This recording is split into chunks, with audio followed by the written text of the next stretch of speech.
Welcome to the West Virginia State Fairgrounds, site of our great state's annual fair, and for the next 2 days, home to the West Virginia State Duels Championships. Live from inside the West Virginia building, teams from all across the Mountain State assemble to face off and decide on the mat who will be the 2026 State Duels Championship team. Along with color analyst Andrew Cummings, I'm Andrew Miller, excited to bring you live streaming coverage of Mat 3 action, brought to you exclusively on WVRC 104.7 FM streaming. In conjunction with the West Virginia Secondary School Activities Commission, the 2026 West Virginia State Duels Championships are sponsored by Rudis and Defense Soap. Well, we will go to mat number 3. Andrew Cummings, I'll bring you in right away. Thank you, number 1, for joining me. And we've got some good action here. We've got very good teams going at it. Ripley, the number 1 ranked team in Division II, versus Oak Glen, a juggernaut for many years in Class AA. Yes, sir. Thank you for the invite. And there's going to be some good matches in this duel right here. Want to mention, obviously, thanks to Brian Millick, the director of this West Virginia State Duels Championship. He has put forth maximum effort to do this each and every year and build this as a legitimate Duels Championship. Also, Tracy Asbury, his assistant. Greg Zaffros, the facilities director, has been here for the last few days helping us out. Our camera operator for today is Justin Holbert, production crew on WVRC, Joe McDonald and Justin Holbert. Want to thank our sponsors for this mat. Cass Cable sponsoring Ripley here today, the Mid-Ohio Valley's leader in high school sports coverage, recently expanded to Kanawha Valley. We are ready to go. They will give us no time to get going. At 1:06, we've got Enoch Quisenberry from Ripley and Jordan Tomczyk from Oak Glen. Lots of very fast action you're going to see from these lighter weight classes, Andrew. Yeah. Tomczyk wrestled 106 last year and he placed pretty high up in there. Quisenberry's still I think he's a sophomore. He's finding his way, but I think he's ranked number 4 in the state right now. Yeah, so ranked they're both. Yeah, this is a top 5 matchup in West Virginia. Number 2 ranked is Tomczyk, and as you mentioned, Quisenberry ranked number 4. In on a shot is Tomczyk. Pushing Quisenberry all the way into our front window. Yeah, a lot of good action right here from these two lightweights. 35 seconds going by.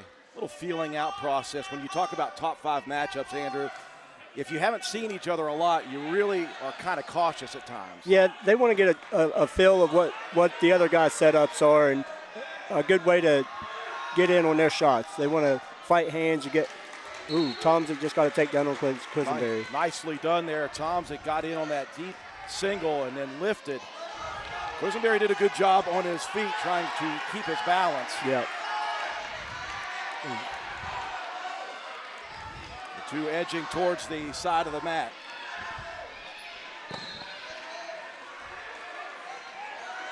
Got our camera operator here not paying attention right off of the bat. Give Quisenberry the escape on the edge of the mat there. Nice effort there for Quisenberry, not giving up on the edge of the mat.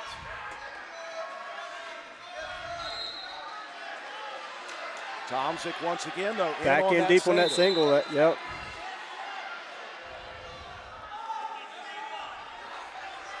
Quisenberry got a hold of that ankle. Looks like he's going to try to spin around now. Short on time here.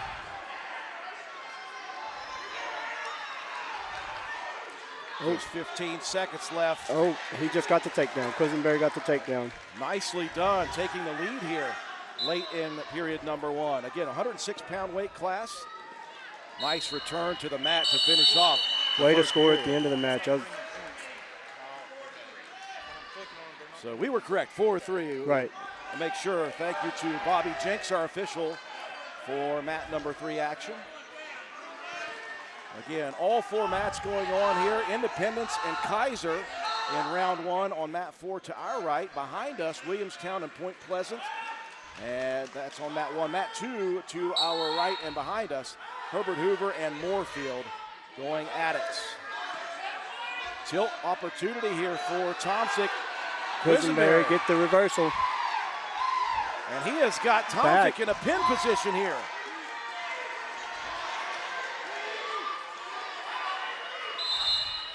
Tomczyk in a tough position trying to fight off a pin. Add 4 near fall to it.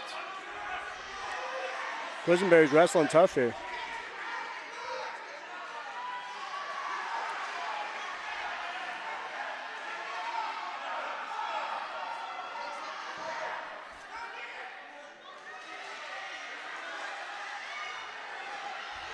Tomczyk trying to get back to his feet.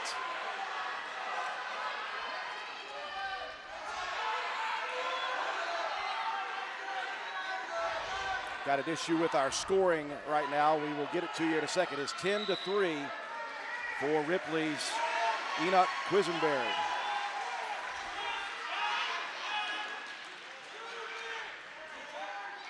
A good top position. Quisenberry riding hard here on the top, Andrew. He's tough. Staying physical, keeping control of the wrist, keeping the hips glued to the mat. Tomczyk's having a tough time even basing up. Tomczyk just got called for stalling. First stall call for Tomczyk, the number 2 ranked wrestler in the state.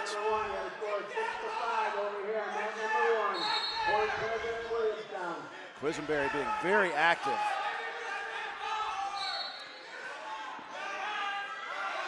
He's got that right arm trapped. In on a half now to the left side. Just 5 seconds remaining here in the second period. And we will move to the third. Quisenberry's choice. Nope, Tomczyk's choice. And Tomczyk will go neutral. He's got some work to do here in the third. 10-3 the score. We'll get that fixed up for you all here in a second. Quisenberry in on a double. And that one's got Tomczyk injured a little bit there. Yep.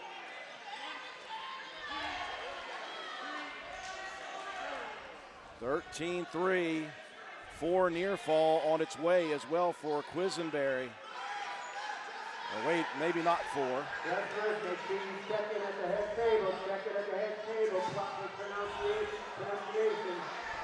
Got that arm trapped right behind his. Yeah, he's got an arm bar in right there. They call it a chicken wing on that right side and a half on the other side. There are the 4 near fall. So it is a 14-point advantage right now for Enoch Quisenberry, 17-3.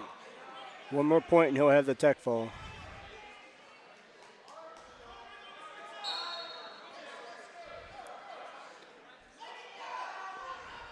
One minute remaining. Boy, that slam to the mat early in this third period, Andrew, took a lot of the air out of Tomczyk.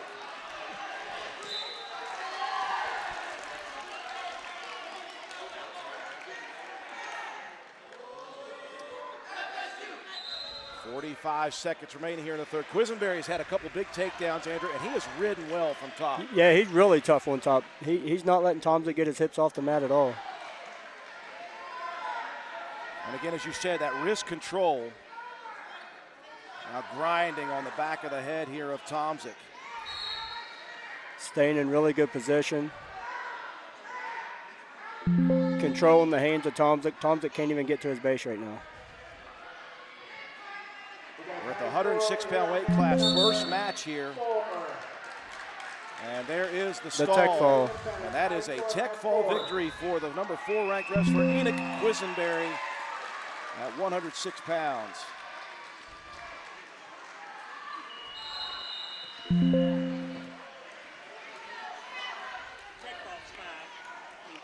So it is a 5-0 lead. Very big advantage. You wouldn't imagine that, Andrew, in a matchup between 2 top 5 wrestlers for a tech fall win. Yeah, especially the number 2 kid on the downside of that.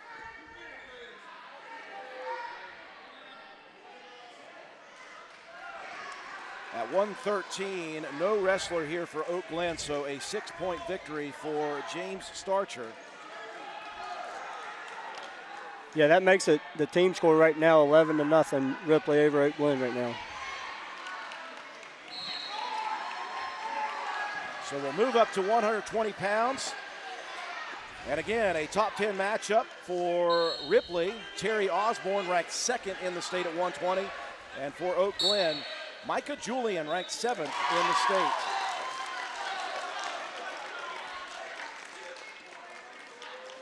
I don't know a whole lot about this Mike. I know he's a tough wrestler, stays in good position, but this Terry, he has got a gas tank on him. That boy goes, and goes. He don't stop. Always looking to score points. There's Terry with the takedown. Right away, a takedown for Osborne. So a very good start here for Ripley. They lead 11-0 in the duels portion.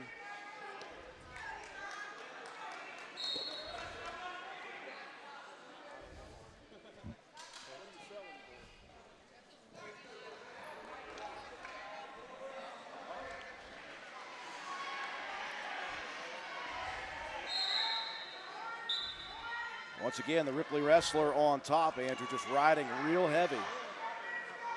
Yeah, Terry's controlling both wrists, but Micah is able to stay to his base, so he's just got to try to get his head up off the mat and work his way back up.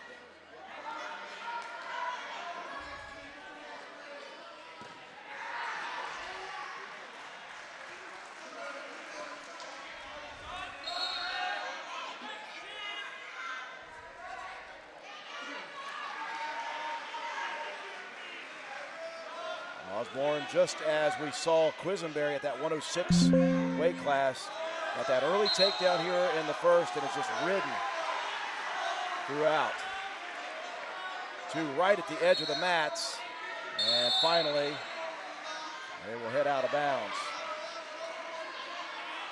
Yeah, Ripley's just really tough on top. Control the ties. You got to be able to get your wrists and hands free in order to get up and clear your feet. There he is. Micah's up on his feet. Right back down. And he is directly back down to the mat. That will do it for the first period. So one takedown for Terry Osborne, and then the ride outs. If this were college, Andrew, that would be nice ride time. I know you're a fan of going to the complete college. Yeah. Especially with the bricks that you could throw in for a challenge, right? Yeah, the challenge bricks. I wish we could at least get one, maybe, but maybe just for championship matches, not consolation matches. Quick escape to begin the second for Osborne. He leads 4-0 in the second.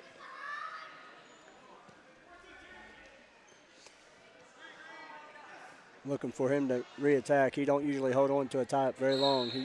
He's a goer. There he is. Good reaction. Right to the edge of the mats as Julian will run him out. I think we may finally have the situation fixed on our scoreboard. Do apologize for that. Nice ankle pick. Very good move, very quick move for Osborne. Add 3 more to his lead.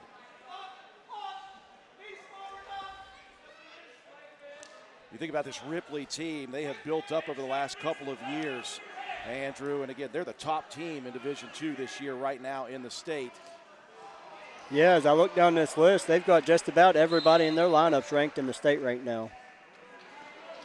Ranked in the top 10 in the state. There's a lot of 1s and 2s in there. Osborne running well here on the top, got the wing in. To try to turn Julian here. Toes in the mat. That's what you teach, right, Andrew? Yeah, driving, keeping them hips down. Oh. Official Bobby Jinks has got 2 near fall points at the moment. Count them, too. And the lead advances out to 9-0. Again, we appreciate you joining us on our live streaming coverage of the West Virginia State Duels Championships. It is already year number 7 for this Duels Championship, and it is built so well. Big thank you to Brian Millick, the director of this tournament. And that will do it for the second period. All Terry Osborne right now. It's Terry's choice. Terry's choice. Back to neutral.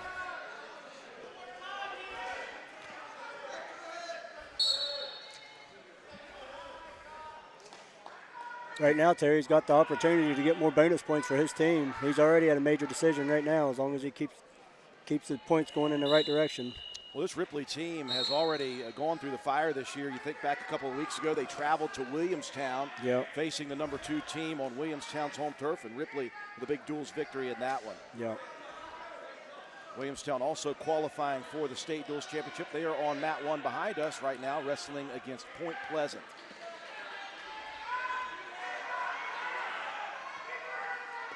Julian heavy on the head right now, just trying to thrust down And the two will disengage and reset in the center.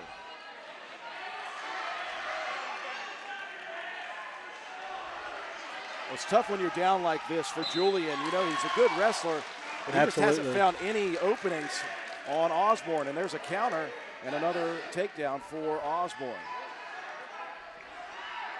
Osborne's going to let him up right back to his feet. So a point scored now, the first of the match for Julian. Reshot there, now deep in on that shot. Good sprawl though for Osborne. Oh, with the assassin. Beautiful move. And he's got the near fall point, so this is going to be a tech fall.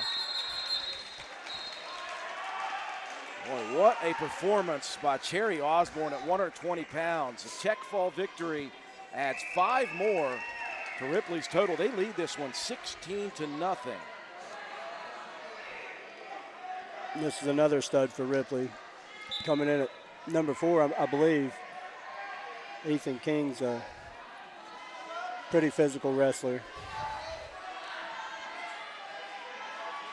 I don't get the chance to watch Oak Glen. They're so far up in that northern panhandle. They stay up north and wrestle a lot.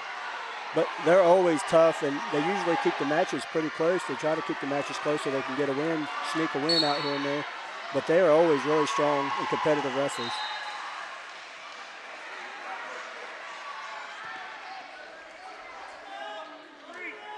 So Ethan King with the takedown. Quick takedown. Well, they had this scheduled as Ethan King. They actually made a late change up here. This is Matthew Modrikowski for Ripley. We apologize for that. Try to catch up here on things. As we said, wrestling goes fast. They do not give you much time to get things ready to go. So a 3-0 lead for Modrikowski at the moment. It's Ripley being aggressive here early in these weight classes, Andrew, and that's one thing that obviously Coach Smith wants to do, wants to get a lead up. Yeah, quick, get that first takedown.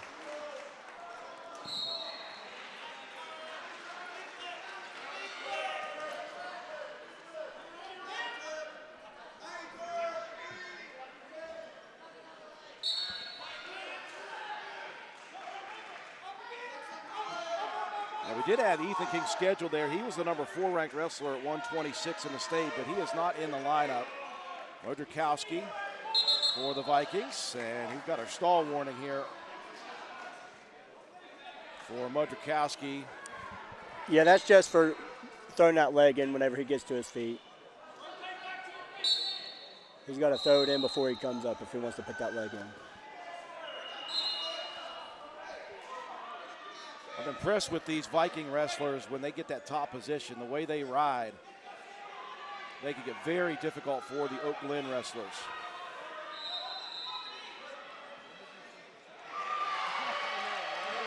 Ripley team is qualified here in the last couple of years for this tournament. 24 and 25, the last 2 they've been here at the state duels.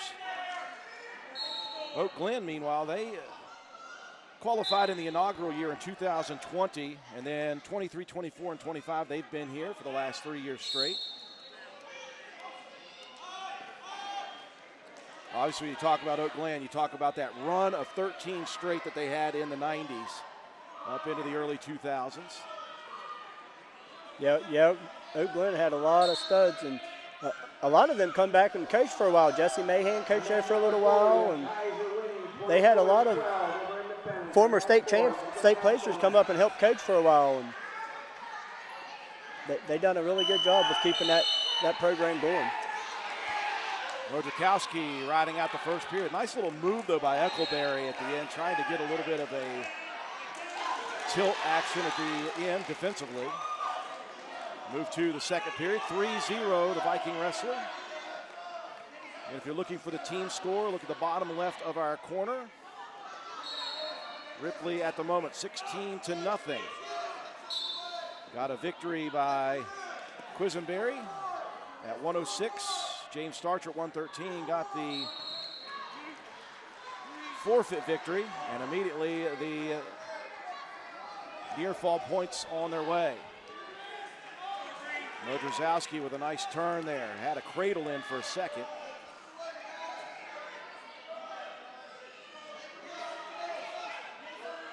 His arms are so long. He's got a really good reach, and he'd wrap all the way around the body and grab the ankle on the opposite side with his left arm there. Huckleberry can't get his leg out. Oh, here comes another cradle. And at these lower weight classes, if you've got that length, that is really important to have. You know, you can be strong, but if you've got that length and strength both, it is a dangerous combination. Yeah, when you're that long, your strength is kind of, it's hidden in there. You don't look as strong as you really are because the muscles are stretched out a little bit. But they are just as strong. Oh, Huckleberry with a nice Granby roll there, almost got free. Worked his way up to his feet, but Modrzewski's got that arm trap looking for another tilt.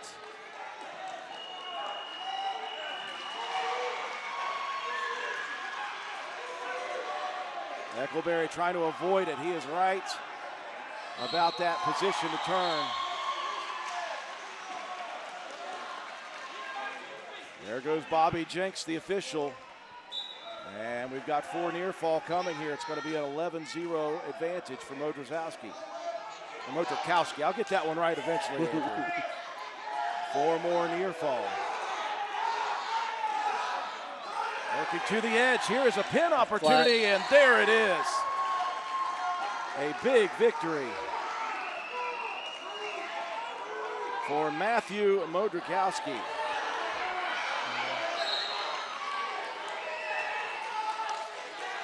And the lead is up to 22-0. At 132, number 4 for Ripley in the state, Kendrick Durst, and Liam Flanagan for Oak Glen.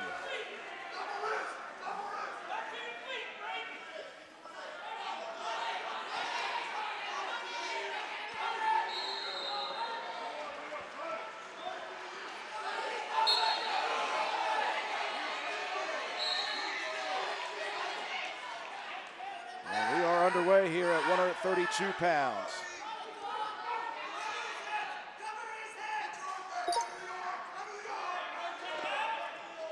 They go quickly. They don't give much time in between these matches. That's what wrestling is all about. Again, we are down here at Lewisburg, Fairleigh to be exact, West Virginia State Fairgrounds. There's Durst with the takedown. Well, this Ripley lineup has gone hard in the paint to begin this match. They have been the aggressors. They've gotten the first takedown in every match so far.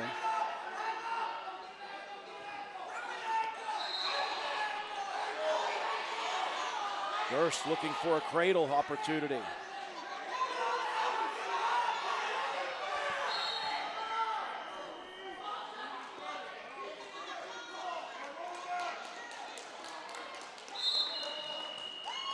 Vikings obviously have their sights set on a team state championship coming up there in early March.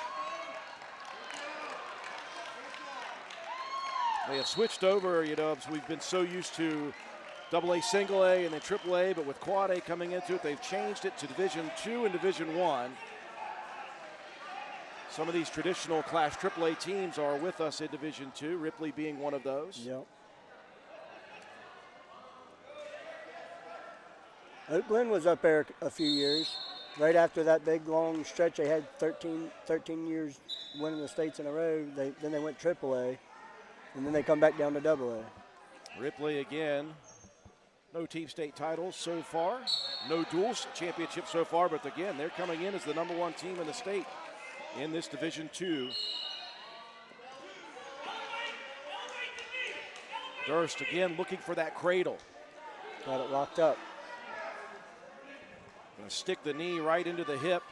Short time. And he won't get the pin, but at the end of the first, Kendrick Durst is gonna add 4 more to his total. And he'll take the lead 7-0 entering the second period. Again, Point Pleasant has been the dominant force in what we used to call AA Single A Division II now. Of the 6 years of this dual state tournament championship, they've won it all but once. Fairmont Senior won it in 2023. Meanwhile, in the upper divisions, Parkersburg won it the first time in 2020, and then South won it 21 through 23. University in 24, and Parkersburg last year. All three of those teams will be here tomorrow. Yeah, of the 46 teams in Division II right now, I think Hoover and Point's the only two that's been here every year since they started it. Had a stall warning there for Flanagan, and then he just realized he had to cut loose Durst. Durst with the single point, now in on the single leg. And climb up the body there. And another takedown. Looking for another turn. Boy, this Viking team is for real, Andrew. Pin. And another pin, back-to-back at 132 here, Kendrick Durst.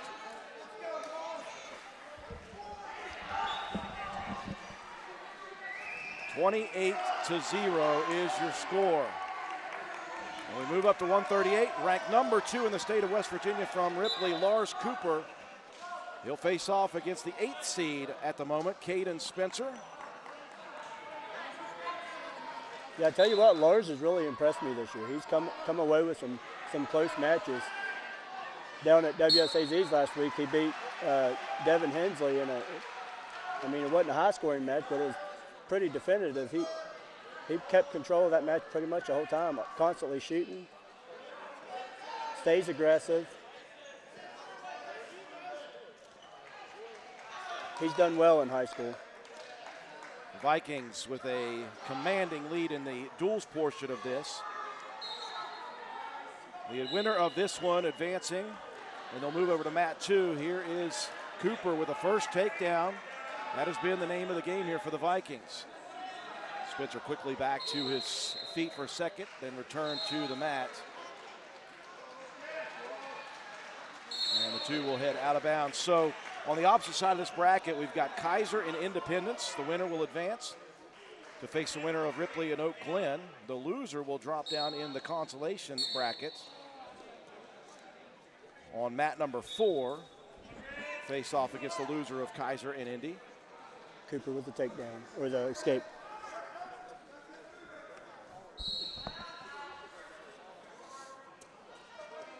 Oh, a deep double leg. Boy, Cooper with a great move. And here comes another tilt opportunity. No points. This is where Lars likes to be with that leg in. Official Bobby Jinks working mat 3 with us here today.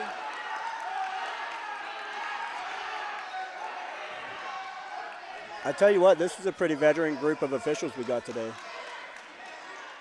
Yeah, that's one thing that we always want to say. West Virginia mat officials, although you are a coach, so I'm sure you've had your moments with them.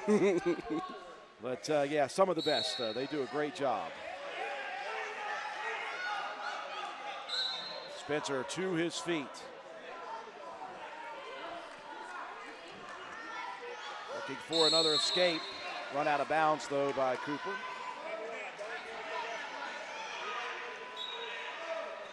Short time here in the first, just 6 seconds remaining.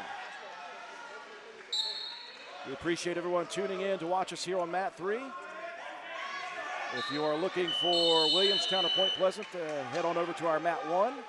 Mat 2, Herbert Hoover and Moorfield. We are mat 3, mat 4, Kaiser and Independence.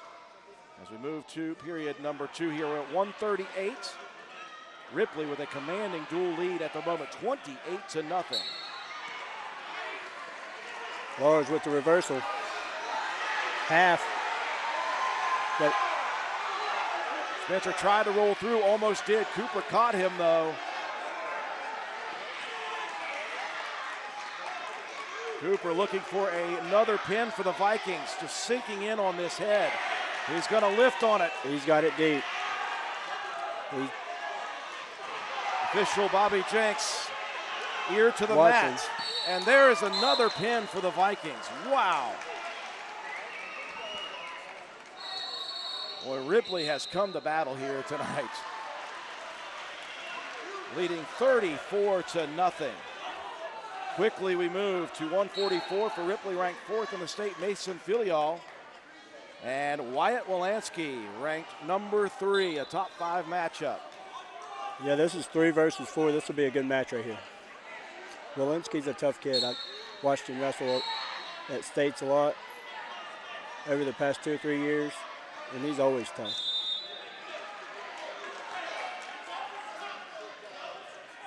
Well, the last top 5 matchup we saw was owned by Enoch Quisenberry from Ripley.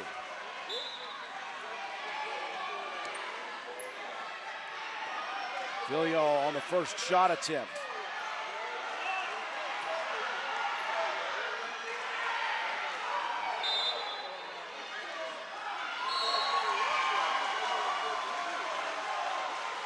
Lansky, a 2-time state placer over in Huntington. He's got 117 career wins coming in. Filial with the takedown. Dragging the toes.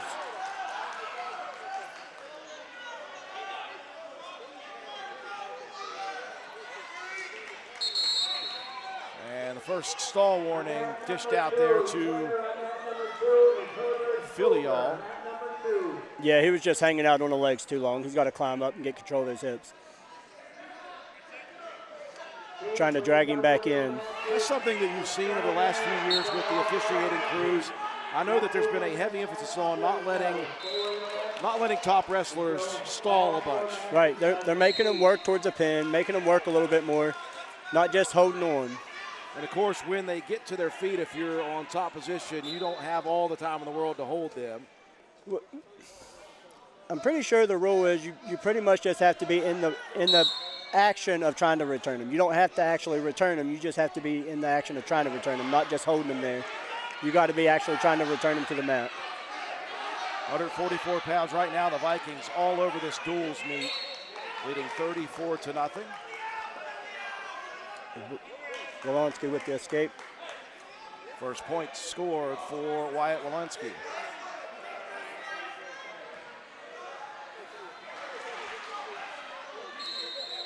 In between the action, if you take a look at the top right corner of our screens, we can't do this without our sponsors. All of our sponsor logos listed up there. Sponsor for Oak Glen High School in this duels tournament, Coliseum Chiropractic. Again, in on the single. Just run out of time, saved by the bell. And Filial had that single takedown at the edge of the mat. And it's a 3-1 lead as we enter the second. Filial will choose bottom position. Speaking of Coliseum Chiropractic, you find yourself in need of a true professional to get you standing tall and walking right, or a wingman in a fist fight, Chad Porter is your guy.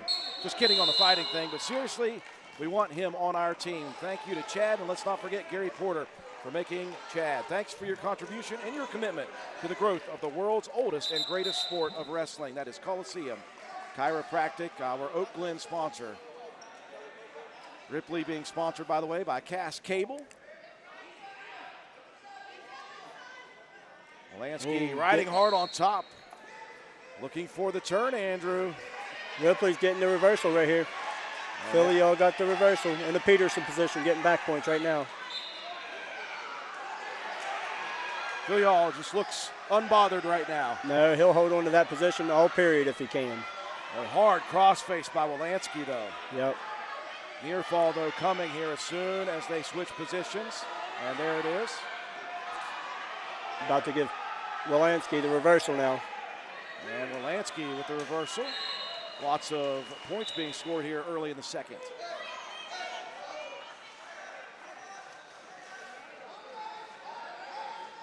Filial's got to watch putting his head on the mat because Walensky will put them bars in and run him right over top of his head. He's controlling them wrists. Looks like he's tough on top. Jumping from hip to hip right now. Trying to keep control of the edge of the mats. And they'll reset the two in the center. Yeah, we've seen a couple hard cross faces here. That is the tough part of the sport. You got to be tough. Yeah.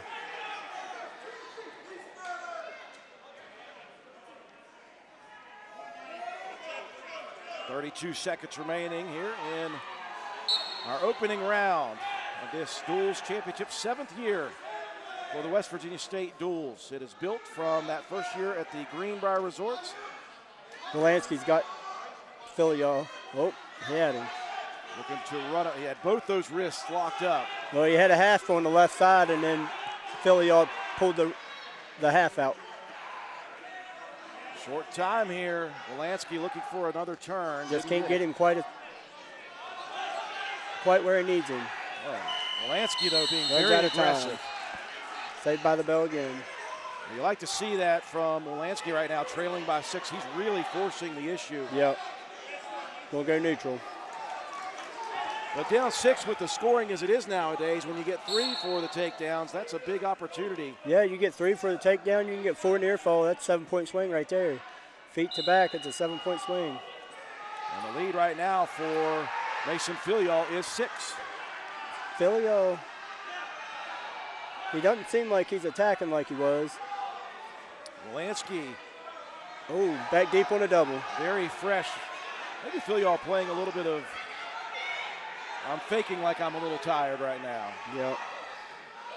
Good sprawl, though, for Wolanski. He's got control of that ankle. Wolanski's just got control of that far hip. As you mentioned, working for that takedown, and there is the 3. So Wolanski trying to make a comeback. He's got a Turk on that. Oh, just flipped it out. Filial getting back to his hips. Wolanski's got a watch holding that ankle. Oh, Filial's trying to bait him.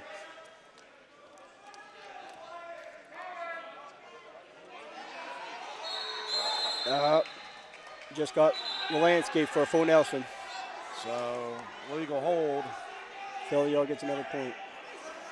And again, Wolanski's trying really quickly here to get something working and just get yourself in that situation. Yep. But again, as you mentioned, a turn, you get 4 near fall here. Filial trying to hang on late. Yeah, it seems like he's stalling out now. He's just bellying out and holding on.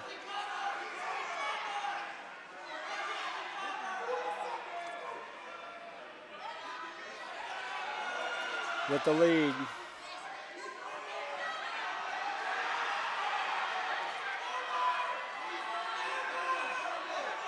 .25 seconds remaining here at 144, a top 10 matchup. Ripley owning the duels portion right now, 34-0. There's the stall. It's the second one. And that's a point now for Wolanski. He's looking for a turn. He needs 3. Filial just trying to hang on 6 late. seconds left. And it will be Filial able to ride it out on bottom. Great effort for Wolanski, though. Yep. Yeah, way to wrestle tough.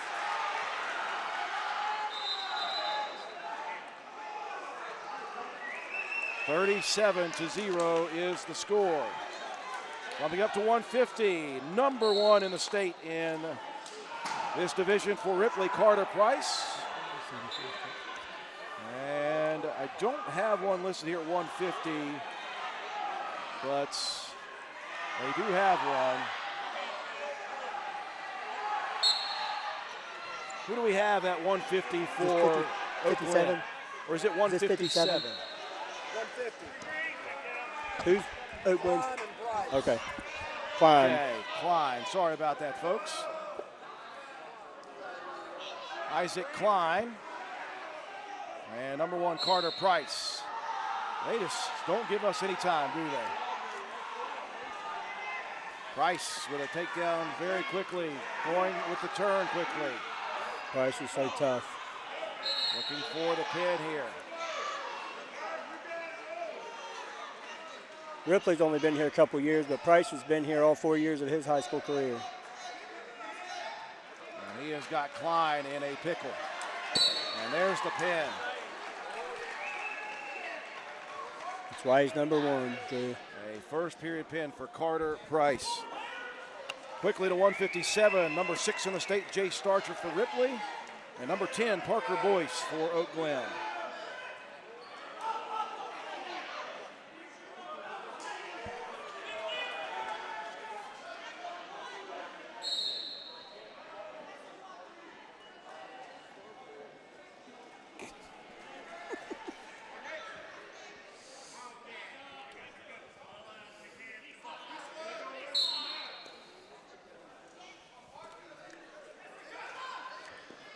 Ooh. Good hard crossface. 43 to Nice 0. low shot from Starcher. And a 157. Way to keep his feet in bounds. Working nice scrambling for both these men. I love the action at the edge of the mat. That's another thing that was changed over the last couple of years in high school wrestling. 1 point of contact. You can wrestle. Yeah, I love it.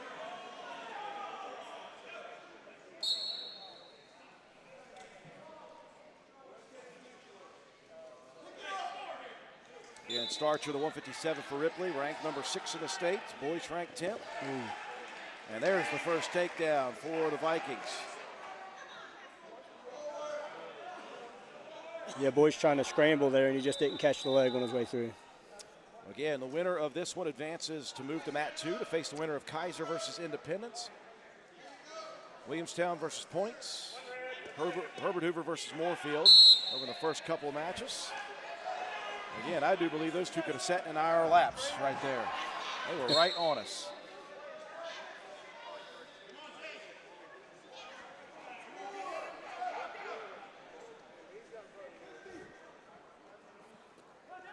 Archer just cutting there. Boyce back to his feet for the escape.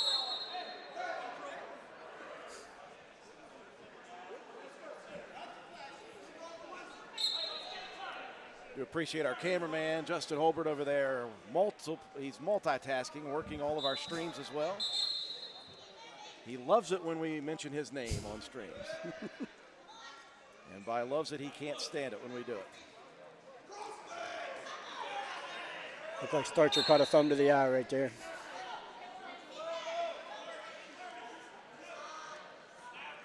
Front headlock here nice for Boyce. Nice drag, got to finish. Boy, tripping those ankles quickly. Another takedown for Starcher. He's got to work up. Well, caught him out.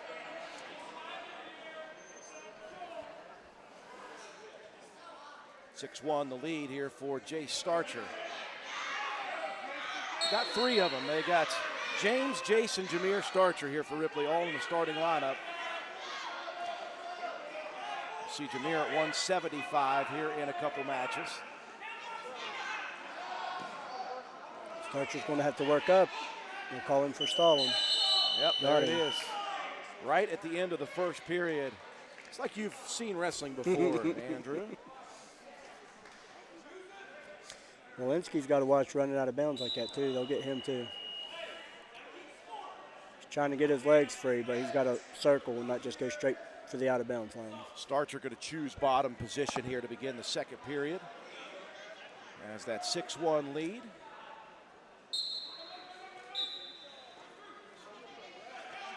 And just a quick cut there. Yep.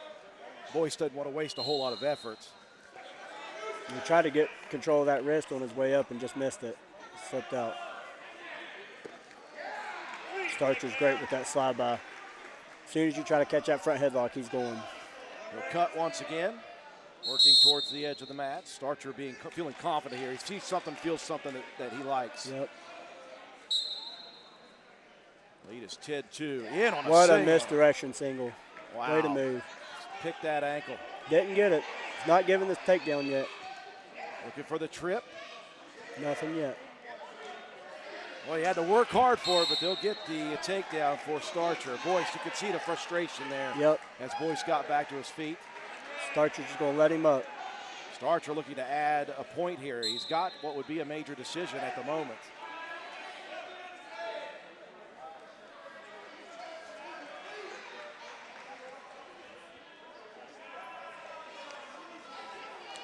Yeah, what he's doing is he's trying to get Boyce to catch him in the front headlock so he can hit that slide by again.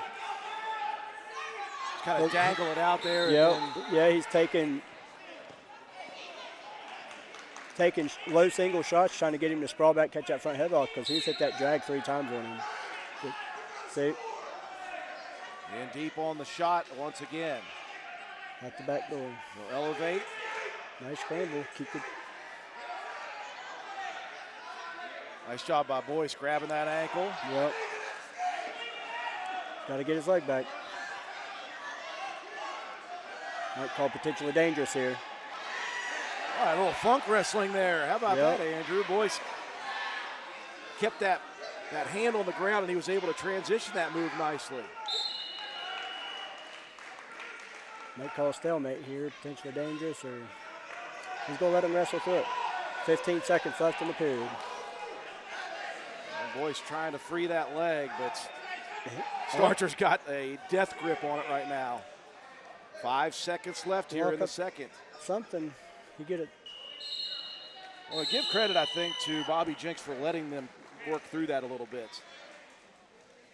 Walensky felt he had the takedown there. He had a tilt worked on him. Referee didn't feel like he got that leg free. Third period, Parker Boyce got some work to do. That slide by again. And again, low single. Just catching that ankle, transitioning, grabbing both. Right at the edge of the mat. Starcher going to try to pull Boyce back in here. It's tough because you try to climb the body, you're going to go out of bounds here if you're Starcher. Yeah, he's just got to catch that far side. He needs to pull him back in and then work on him. Boyce there he posting goes. On that head, trying to catch that other ankle. He don't only need to catch the ankle, he's got to get Boyce on his hips too. There it is. That's strength late in this match. Yep. The lead out to 16-3 now for Starcher. Is Starcher going to cut again or the edge of the mat? No. Trying to get that tech fall. He will now. He'll let Boyce up, and he'll look for this takedown to add a couple of extra to the team score. It's been bonus points here for Ripley. Pins and tech falls. Boyce in a tough position here. And again, Starcher grabs that ankle. Wild scramble here. And there it is. There is the three. That's the tech. Starcher looking for possibly a pin, though. He'll let go, and that'll do it. Boy, what a clinic by Starcher. Yep. And the lead now 48-0. And we move up to 165. Wyatt Oakes for Ripley and Paxton Ware for Oak Glen.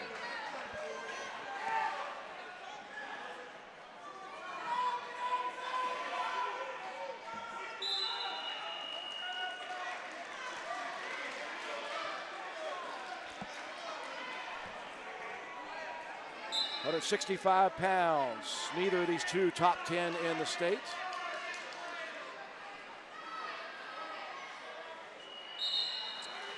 So at this point in the duels portion, Andrew, you can basically say Ripley is about to advance here in the championship brackets. I don't think Oak Glen can score enough points now. Ripley's won this duel. Oakes looking for the first takedown. And he has got it. That's something I've been seeing about this Ripley team is they've been aggressive from the first whistle. Yeah, they want to get the first takedown so they can control the pace of the match. Oakes looking for a turn here. He's trying to keep it to the side and not elevate it for that potentially dangerous. That's actually locking hands. He can't lock his hands around that head till after he gets that near fall. The referee missed that call. I'm going to have Andrew go out there and tell him. They don't like it when you correct them. You've been nothing but cordial to officials on the sideline, right? Yeah, for the most part. Oakes looking through that turn and for the near fall. Oakes got that leg through in. Ware up to his feet. And there's that stall call. For throwing that leg in once he's already on his feet. So Oakes decides to just cut, and Ware will earn the escape point.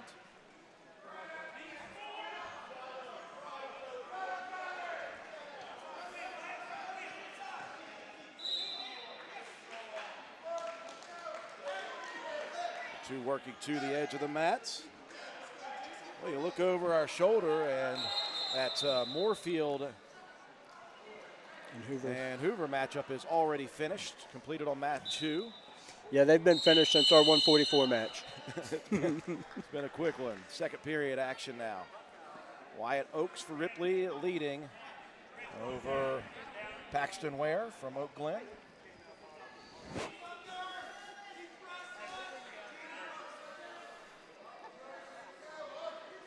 Upper weight classes on mat 4 to our rights between Kaiser and Independence. Yeah, that's McGinnis from Independence over there against Road Truck from Kaiser.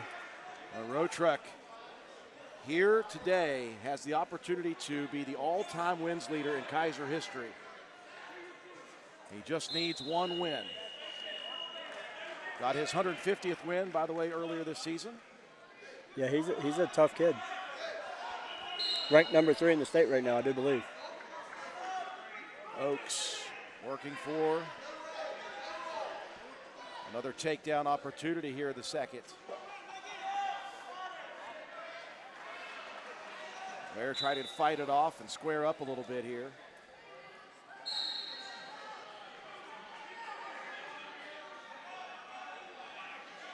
May get a stalemate here in a second. There's not a lot going on, and there it is.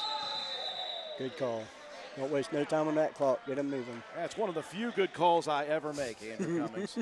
One of my best was having you come join me, by the way. Thank you for doing this. This is a lot of fun. Well, it's fun to watch wrestling, and it's more fun to be able to broadcast, and we're happy we can do it for the people out there who can't make the trip down to Lewisburg. Full coverage of this 2-day State Duels Championship on WVRCFM.com.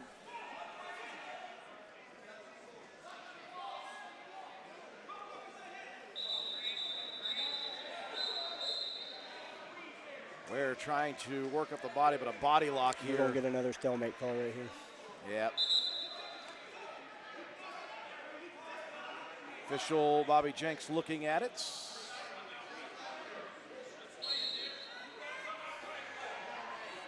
And there it is. I think he was thinking about it. Yeah. Well, he's given Ware an opportunity. He was in a good position to score there. He just didn't improve any. So the lead remains 7-1 for Ripley's Wyatt Oaks.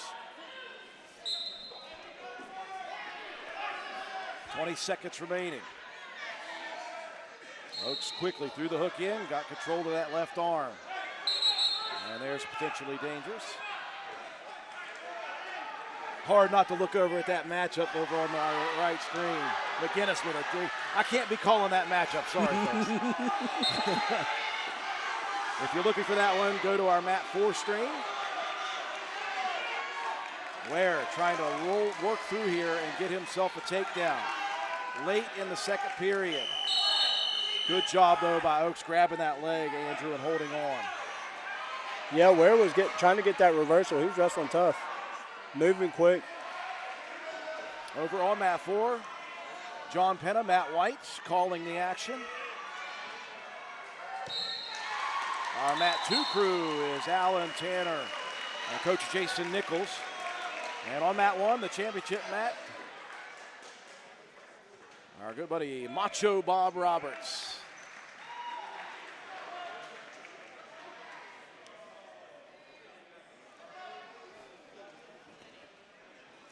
Third period action here. Paxton Ware. Trailing Wyatt Oaks from Ripley. The Vikings have all secured a championship opportunity, and here's an opportunity from down by 6. Paxton Ware with the first points of the duel for Oak Glen. Yeah, as it come from behind pin right there. Wrestled tough on top, turned him, and it looked like Oaks was getting a little tired. So 175, Jameer Starcher, the third starcher for Ripley. And Owen Schmidt, what a name. My all-time favorite WVU football player. Runaway beer truck. And he somehow got down to 175 and got some more eligibility in high school. Went from coaching high school to wrestling high school.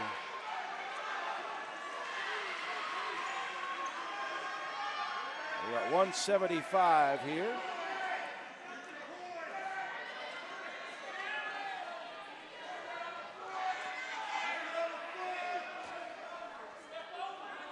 If he was on Greenbrier West team, I'd ask if it was his son, a junior or something. We're at 175 pounds here. First points of the match for Oak Glen. A nice pin there at 165 by Paxton Ware.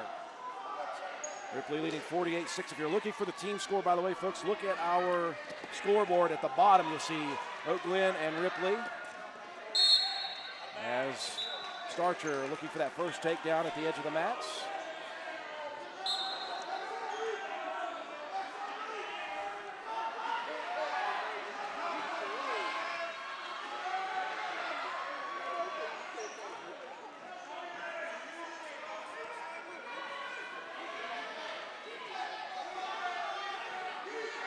Starcher aggressive early here.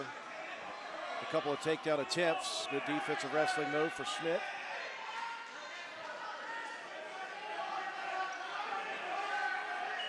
Good job, Starcher circling back in, not letting him push him out of bounds there. Staying in a good stance, controlling the wrist. Some hand fighting here in the first period between the two wrestlers.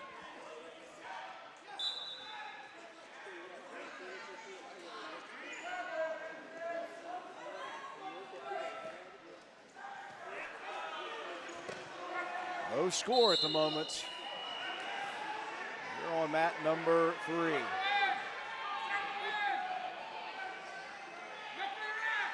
Short time, 10 seconds left in the first period.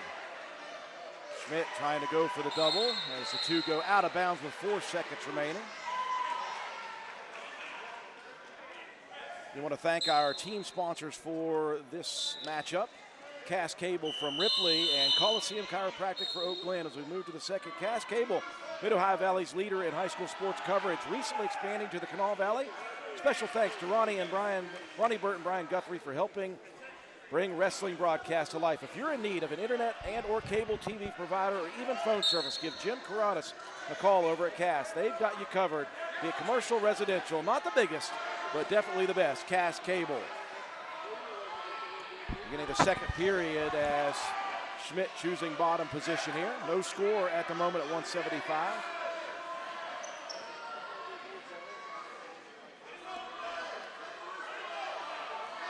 Jameer trying to work his tilt, turn it into a cradle here. And you see Schmidt basically just flattening his body and tilting that net back to keep from getting that cradle. Back to base now for Schmidt. Working to his feet. And Starcher's kind of walking him to the edge there, and Starcher's going to pick up that stall call.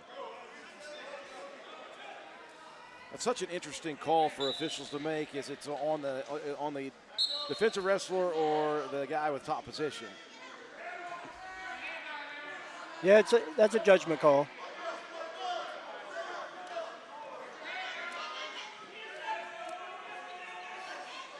But I see where he's coming from. Starcher wasn't trying to return him. He just walked casually out of bounds. Well, there's that tilt we were looking for a second ago for Starcher. Got a 2 count off of it. Starcher earning the first points of the match. Try to throw that half in. Sometimes with these bigger boys, that's all the points you need to win a match. By the way, Starcher was doing a little chain wrestling there, working from one move to the next. Yep. Yeah, working wrist control, fighting wrist control. Trying to work a wing in on this side with wrist on the other side.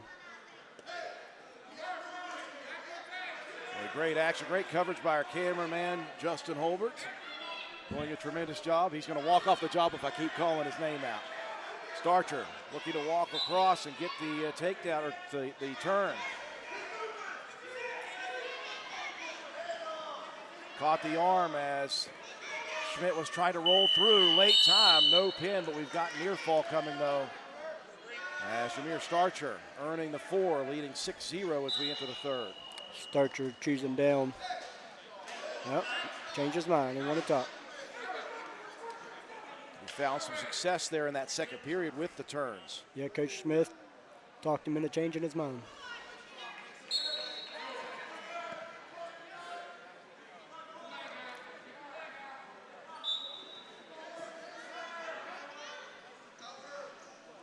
And Starcher doing a great job with the wrist control first. And as we mentioned, chaining it into other opportunities. Yeah, he's doing a great job at keeping Schmidt's hips on the mat, just controlling hands and controlling the ties and getting where he wants to be to get back points. He'll trap that arm. He's got that wing in again.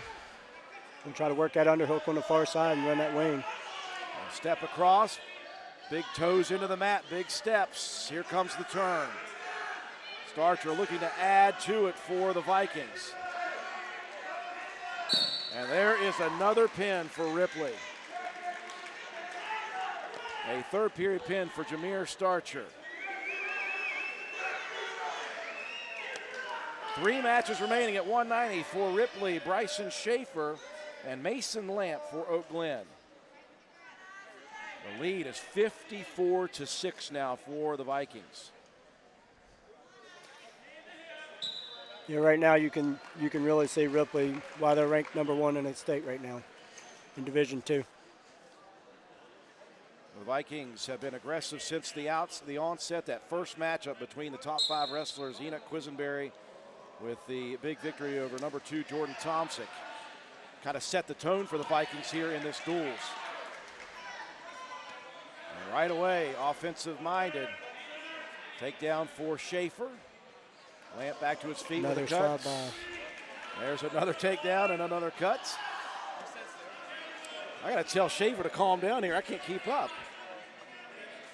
Quickly, just like that, 6-2 the lead.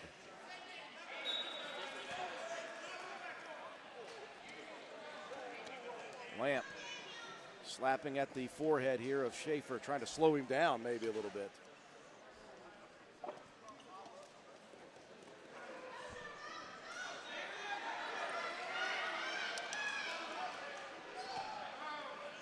Well, breakneck pace for Schaefer with those 2 quick takedowns and releases.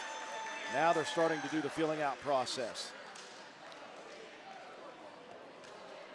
Hard collar ties from both these men. Boy, just heavy there.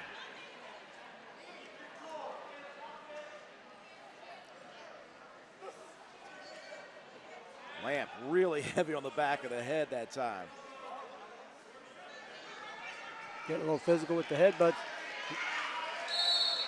You see that throw by again. We saw that a couple of matches ago. Yeah, Schaefer just hit, that's the 3rd one he's hit this match. And he'll earn the takedown, his 3rd of the first period. Now 9-2 the lead for the Vikings. Got a top 5 matchup coming up here at 2:15. We're looking forward to this one. Cody Lawrence, number 4, and number 1 Noah Schmidt from Oak Glen.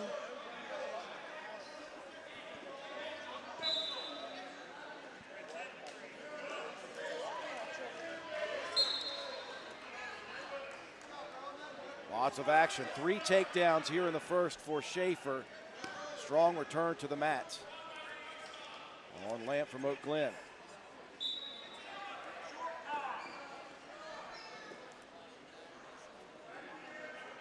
A pretty good crowd participation here from all across the state. It's been really, really tough weather for the last couple of weeks in West Virginia, so we know that travel is always an issue.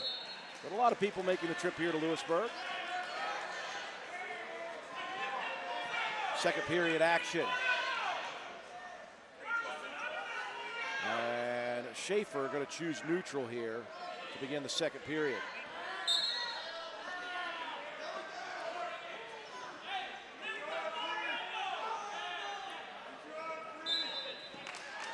We want to thank our sponsors for each team here at the West Virginia State Duels. Consolation Chiropractic for Oak Glen. As Schaefer in on another takedown attempt. Soft return to the mat. That's his 4th takedown. And look to climb up the body with a near fall opportunity here. He's got a 3 count right now. Oh, he gave him the 4. And now 1 point away here. Oh. We don't want to talk about what happened there as Schaefer took a glancing blow. And we're going to get some injury time here. What a time for injury time. I'll get my opportunity to talk about Coliseum Chiropractic from Oak Glen High School. Located in the Morgantown area, Coliseum Chiropractic. You find yourself in need of a true professional to get you standing tall and walking right, or a wingman in a fist fight, Chad Porter is your guy. Just kidding about the fights. Seriously, though, we would want Chad Porter on our team. Thank you to Chad, and let's not get Gary Porter for making Chad. Thanks for your contribution and your commitment to the growth of the world's oldest and greatest sport. That's Coliseum Chiropractic. For Cass Cable for Ripley High School. Cass Cable, the Mid-Ohio Valley's leader in high school sports coverage, recently expanding into the Kanawha Valley. Special thanks to Ronnie Burt and Brian Guthrie for helping bring wrestling broadcast to life. If you're in need of an internet or cable TV provider or even phone service, give Jim Karatis a call over at Cass. They've got you covered, be it commercial or residential. Not the biggest, but definitely the best. Cass Cable, our Ripley sponsor for the West Virginia State Duels. Back to the action. Schaefer went ahead and let Lamp up in neutral. So the lead is 13 here, Andrew, and obviously Schaefer's found something with the takedowns. One more, and we're going to have another tech fall. Yep.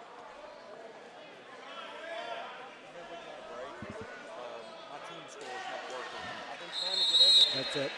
And there's the takedown, and that is another bonus points victory for Ripley.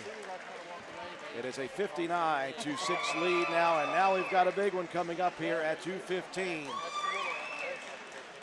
Number 4, Cody Lawrence from Ripley. Number 1, Noah Schmidt from Oak Glen.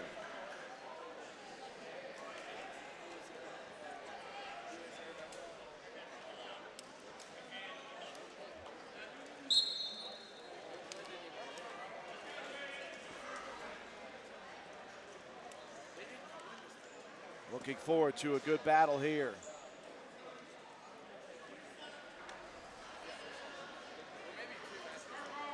Schmidt, a two-time state placer. He was the runner-up last year. 146 victories coming into this duels championship. And again for Oak Glen, down 59-6, looking for just the second duels victory here for the Golden Bears over Ripley, who's just been a dominant force in this first duel. Vikings will advance to face the winner of Kaiser versus Independence. We have a final over there on the Kaiser Independence, Matt. Kaiser by 1. Kaiser by 1 point What to a advance tight over goal. Independence. What a tight goal. I knew that one was going to be a close one. Just heard Williamstown defeated Point Pleasant. And Herbert Hoover with the victory over Moorfield. So this is our final opening round duel. The championship bracket is set, though. Ripley has unofficially earned, and here's the first takedown earned by Cody Lawrence. Yeah, if Cody wants to win this match, he's going to have to use that speed against Schmidt. He's not the fastest guy, but he is so strong, and he always usually stays in such good position.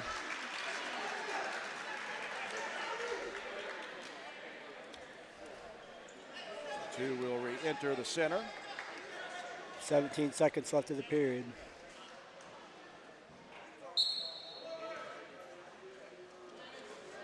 Schmidt to his feet temporarily. And Lawrence trying to get him back there. Got the stall call right before the escape. Yep. So Schmidt's trailing 3-1 as we end the first period. Yeah, Oak Glen's always been really good at that, holding their position on their feet off bottom, and they get that stall call and then get that escape. That way they can try to score a little extra points later in the match. As we begin the second, Lawrence choosing bottom. Looking to add to his lead. Took down the number 1 wrestler, ranked wrestler here in West Virginia. Quickly the escape for Lawrence. Again, Ripley going to win this duel. Dominant victory here for the Vikings. Ooh, looking for a takedown and almost into that turn opportunity with Lawrence. Two at the edge of the mat. Now, Schmidt looking to lock up a cradle here. He's got that single leg. He's going to bring Lawrence back into the mat. His arms are so long, he has no trouble reaching that far leg. Had to work for it, but a good takedown here for Noah Schmidt. So strong. Had a power half over at the edge of the mat for a temporary second. Still with the half in.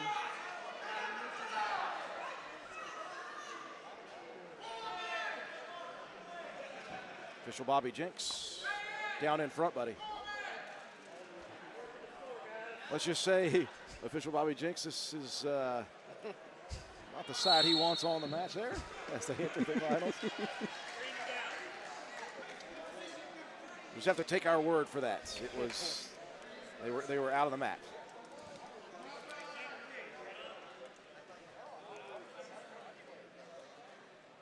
Again, it will be Williamstown versus Herbert Hoover on mat 1 in the championship bracket. In round 2, Ripley versus Kaiser on mat 2. Here on our mats, it'll be Point Pleasant versus Moorfield and Oak Glen versus Independence on mat 4 in the consolation bracket, round 2.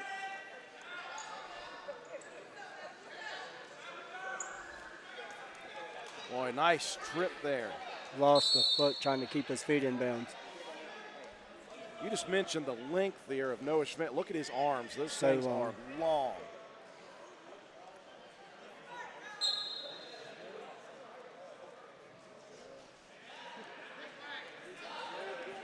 Again, on the single, looking for the cradle pin. standing. He'll end up with a pin opportunity. There's the takedown. He's got Lawrence to Schmidt in a bad position here. Schmidt, He's 1 gotta point of keep that foot contact. on the mat. Yep. And a big pin here for the number 1 wrestler in Noah Schmidt. Well, there's only been 2 victories for the Golden Bears, but they've both been by pin. So we move to the 285-pound matchup. Final one, number 1 Carter Neal from Ripley and Evan Gear from Oak Glen.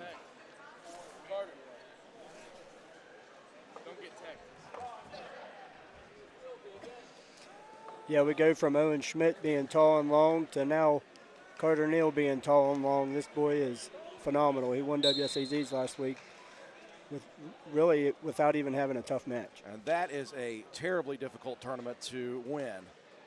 If you win the SAZs, that's not just West Virginia, Andrew, that's a lot of great wrestlers from around the surrounding states as well. Yeah. What team was it? Owen. Gear looking for a hip toss here. Neal with the body lock. Here's the takedown.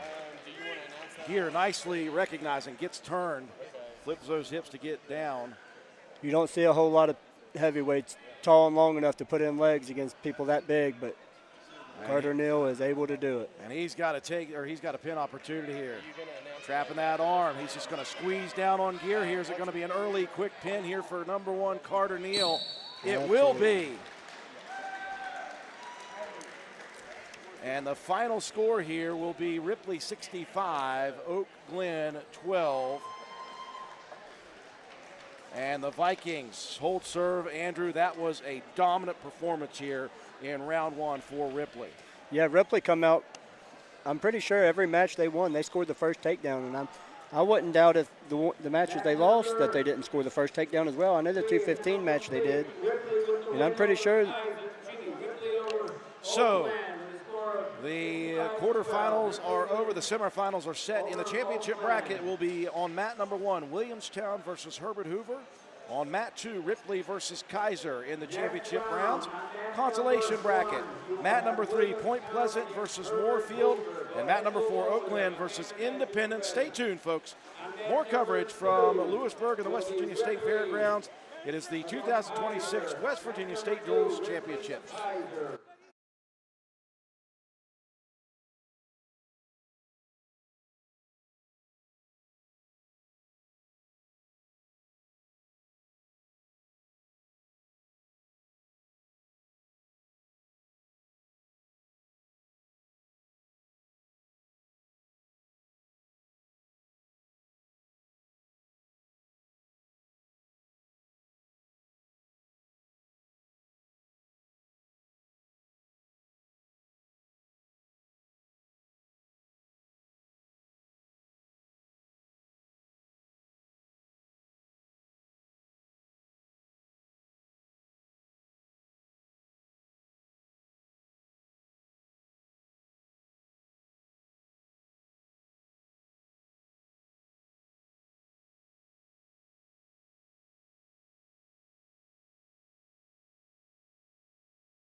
Welcome you back to mat number 3 here at the 2026 West Virginia State Duals Championship.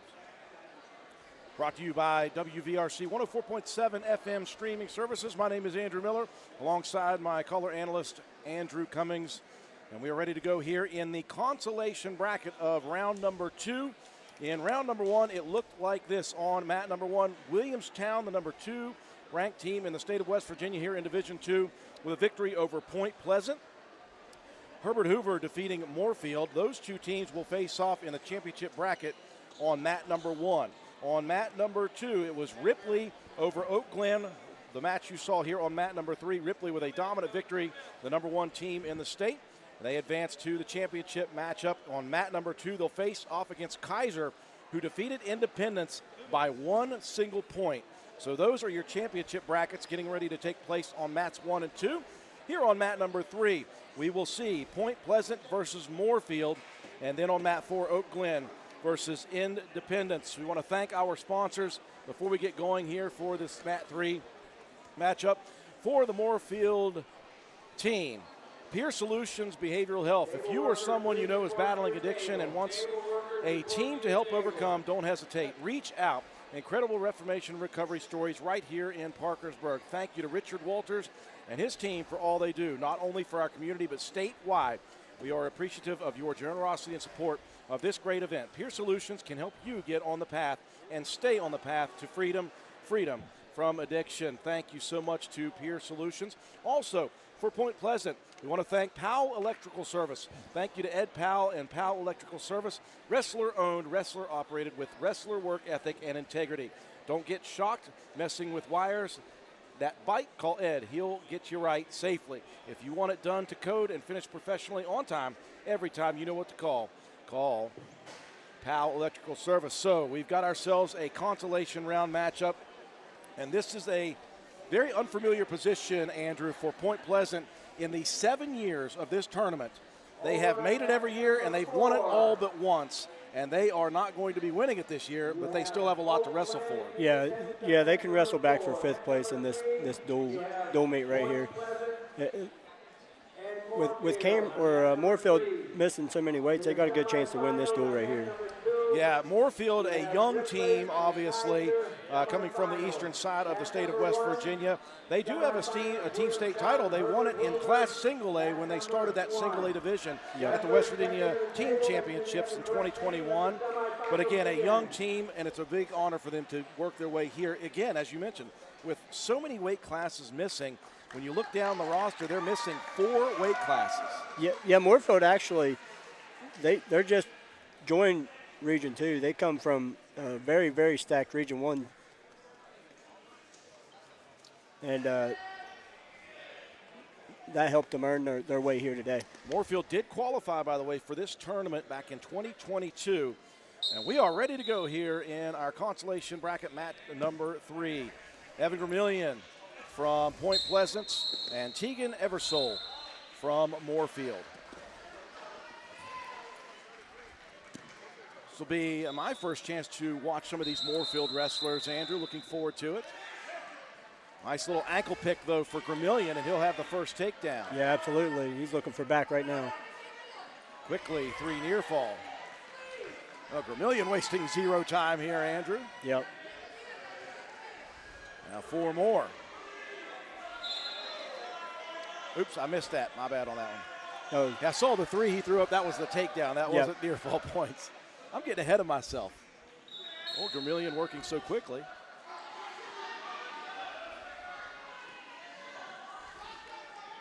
Well, we didn't get to see, again, no weight class for Moorfield at 106. Number 9 in the state, Julian Williams, with a forfeit victory. So right out of the gates, Point Pleasant leading 6-0, looking to advance in consolation action.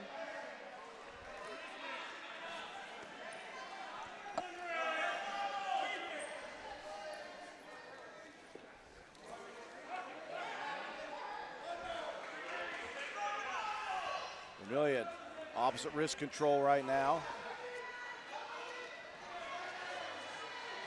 Looking for the turn.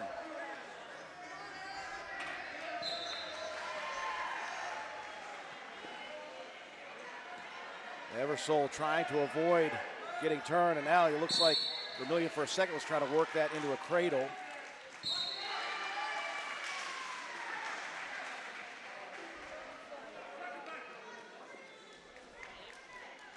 Eversole looking to sit out there. The edge of the mats. 2 points of contact right now as we're late here in the first period.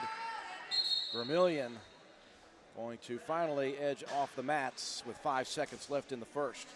A 7-0 lead here for Evan Vermillion. Yeah, Vermillion was trying to run that clock down right there, but he had to cover the hips there so he didn't give up a point at the end of the match period. Short time here. Eversole looking again for that sit out but grab, so no points. And we enter the second period as Vermillion with the lead, 7-0. Boy, they don't come much better than John Bonecutter here, the head coach for Point Pleasant. Multiple state titles, including the last 2. Yeah, he's done a great job over there at Point Pleasant. A little early movement for Eversole on top. He's got a lot of good assistant coaches over there with him as well. And his brother coaching the middle school now, Coach David Bonecutter is coaching the middle school. So that feeder program is actually going to be feeding back into the high school here in a couple of years. They're going to be really tough again.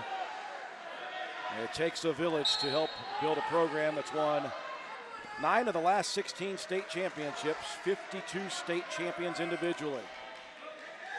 Vermillion trying to get free here. Eversole still has control of that leg. And try to suck the knee back in. He still has top position. Official Marquise Frazier. Boy, one of the great officials here in West Virginia, has worked many state tournaments. He'll get the reversal. And some near fall.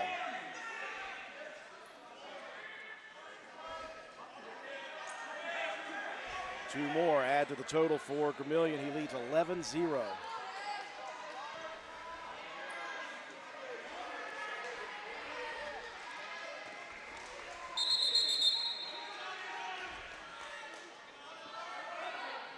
Does he have a cradle in here, Andrew? Yeah, he's got a cradle locked up right now.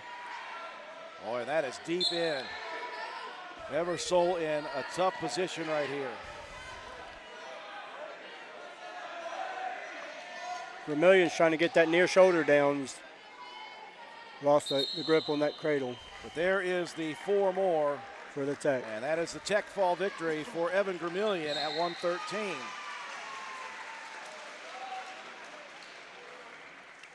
So we move up to 120. For Moorfield, Letzel Matos.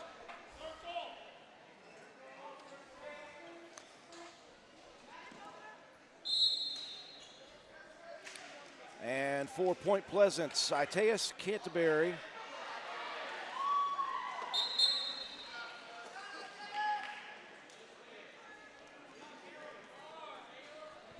So it's 11-0 here for Point Pleasant to begin. Again, Iteas Canterbury at 120 for Point with the early takedown attempt. Over Letzel Matos, first takedown for Point Pleasant. Well, we saw on this mat, the first matchup, Ripley was the aggressor early on in the matches. And Point Pleasant right now showing that as well in the 2 of their first 3. Yeah, Point's a bonus point machine. They're always looking to score points no matter what position they're in, whether they're up or down in a match. They're always looking to score points. Right here comes some more. Yeah, Canterbury looking for a first period pin. Matos trying to dig that head in and yeah, Canterbury's just got to get his chest back and lift that head, and he'll get that. Early here in the first period, and there is the chest to chest, and that's a pin. So a first period pin very quickly done here, and it's 17-0 right away. So 126, there is no wrestler for Moorfield, so Berkeley Bonecutter with the forfeit victory. We move up to 132, and it'll be Gershon Acosta for Moorfield. And for Point Pleasant, David Zelmer. Nope. 32 Zelmer forfeited the match. Forfeit, okay. He's got a hurt shoulder. So points now here on the board at 132. We moved to 138. I just got it put together here. So at 138, John Paul for Moorfield. And for Point Pleasant, it looks like it's going to be Seth Lyons. And a big thank you to Marquise Frazier, the official. He is giving us the chance to get these things put together quickly and give you guys the best coverage. Yeah, Marquise is a former wrestler for Greenbrier West. Won a couple state championships, I'm pretty sure. So your team scores, again, if you're looking for the team scores, they're at the bottom of our scoreboard. Point Pleasant is PPHS, Moorfield MHS, 23-6 Point Pleasant at the moment. We're at 138. Again, Seth Lyons for Point Pleasant, John Paul for Moorfield. We are in consolation round 2 or semifinal action. The winner will advance towards the third place match. To the fifth place match. Face off against the winner of Oak Glen and Indy as the first takedown garnered by Point Pleasant Seth Lyons.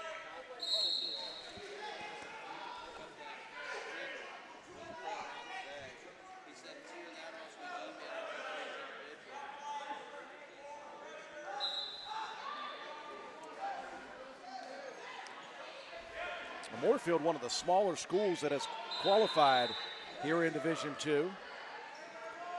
And again, when you look at their roster that doesn't have all these lineups, that's tough to do in duals tournaments. You mentioned the bonus points are big in dual style formats. Yeah, especially when you're facing a team with a full lineup. You're giving up, 24 points right off the bat. That's hard to overcome. They were able to do it in the region. Moorfield in that region with Kaiser. Yeah, pretty much. Kaiser with that close victory in the first round, beat this Point Pleasant team by 1 point. Kaiser now on the championship matches. Paul looking for a reversal here. He's got to break the grip here. Oh, heavy crossface. That'll make you think about holding on, won't it? Lyons watching the clock, watching that time tick off that clock. Paul gives a look quickly as well, and time's going to run out before Paul is able to earn that reversal.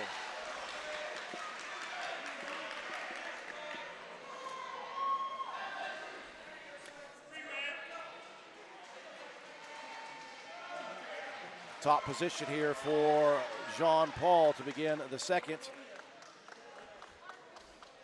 And Seth Lyons just looking at us, hanging out, getting a little camera time before they switch him around. For his 150th win, Hunter Hubbard. Hey, Hunter Hugert from Herbert Hoover High School. Hunter Hugert, Herbert Hoover High School. That is a lot of H's, and that's win number 150 in his career right behind us. Congratulations to that young man. Colin Rotruck in the first matchup, earning his 169th victory for Kaiser. That leads that school all time now. Seeing some great action here in the first day of this two-day tournament. Tomorrow it'll be Division I, the big schools as we like to call it. Lions trying to swirl around there for a reversal. Elevating. He's got the reversal. Now looking for back.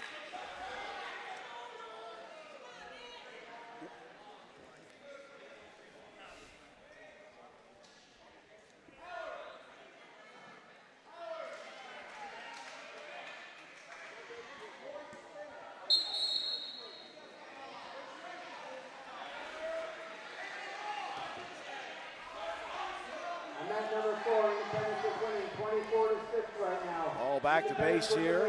Lions trying to break him back down to the mat. I think he's got far wrist control for a second. Yeah. Well, Paul's got a little bit of strength here, Andrew. Yeah, this Lions isn't their original starter. Blake Thompson was their original starter at 138. I don't know if they're trying to get Seth some matches in.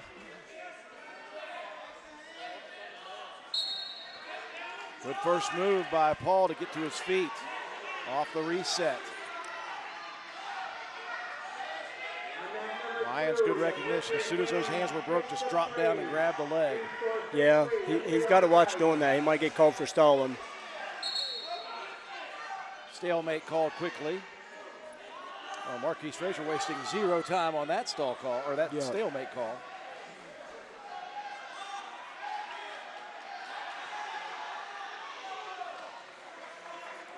Lions got the early reversal, and he has been riding since. Lions with a caution a little early on the movement. Over on mat number 3, Point Pleasant with the lead. Over Moorfield, 20.6. Short time here in the second period. That's dangerous. You saw Paul starting to reach behind there. That's not what you want to do. If you notice, the difference in Ripley and Point right now is Ripley broke their kids down and had them on their hips the whole time they were on top. They didn't let them stay in their base. Boy, great first ankle pick shot there for John Paul. I think he may have caught Lyons sleeping a bit. Yeah. Yeah, I think he was kind of surprised he caught the ankle. He just stood still there after he caught it.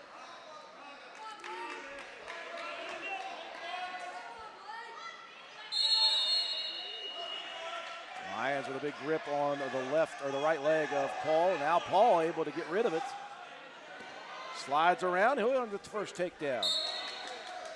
Williams down with a pin on mat number 1. And cuts the lead of Lions down to just 2. 24-6. Herbert Hoover. I'll throw that half in for a second. Paul being very active here on top.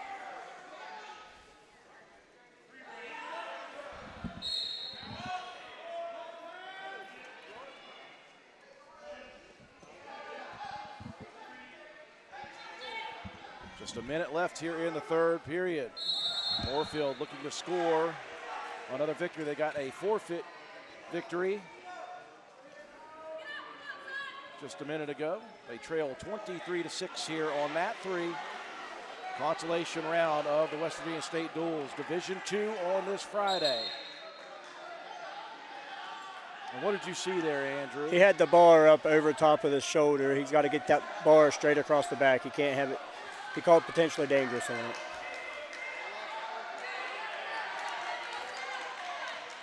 Two wrestlers will reset.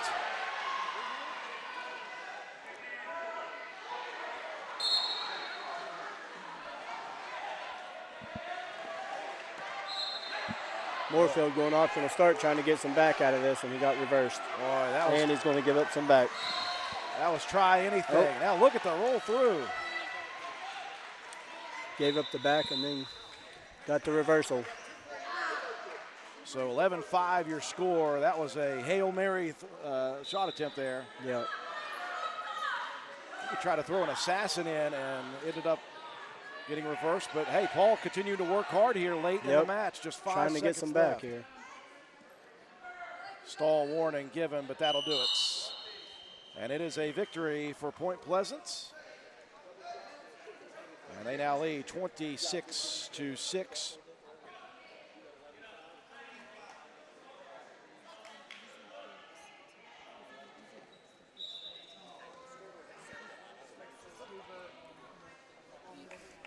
So we move to 144 pounds.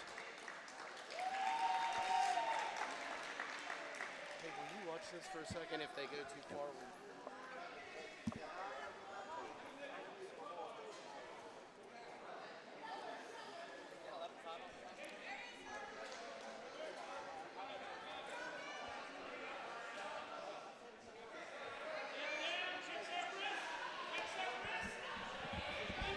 Good. Cole Hatfield, Jordan Fields. That's Hatfield. Hatfield Fields. Thank you very much. 144 for Point Pleasant, ranked 6th in the state. Cole Hatfield. His opponent from Moorfield, Jordan Fields, at 144 pounds. Hatfield is a very aggressive wrestler. I love watching this kid wrestle. So expect fireworks early here? Yeah, he's going to put on the pressure a lot. We want to thank our sponsors for this matchup. For Moorfield, Peer Solutions Behavioral Health, and for Point Pleasant Powell Electrical Service. And thanks to all of our sponsors for helping us do this broadcast of the West Virginia State Duels. Hatfield lifting and getting the takedown. When there's a break in the action, make sure you look top right corner of your screen. We have running logos of all the sponsors who have helped get us on the air here at WVRC Streaming.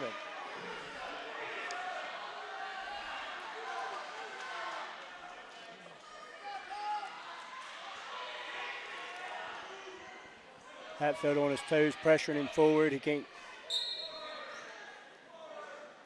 Working them wrists. Stepping in for a Turk. Scoop that leg and just, you have no balance at that point. Yep.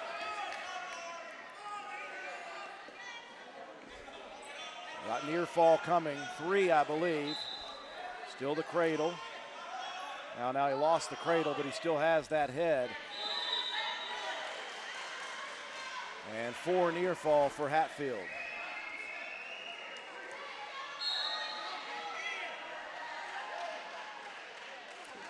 Loaded up a crossface cradle right there. So strong on top. And you look at his 144-pound frame, he is just really, really strong. Yeah.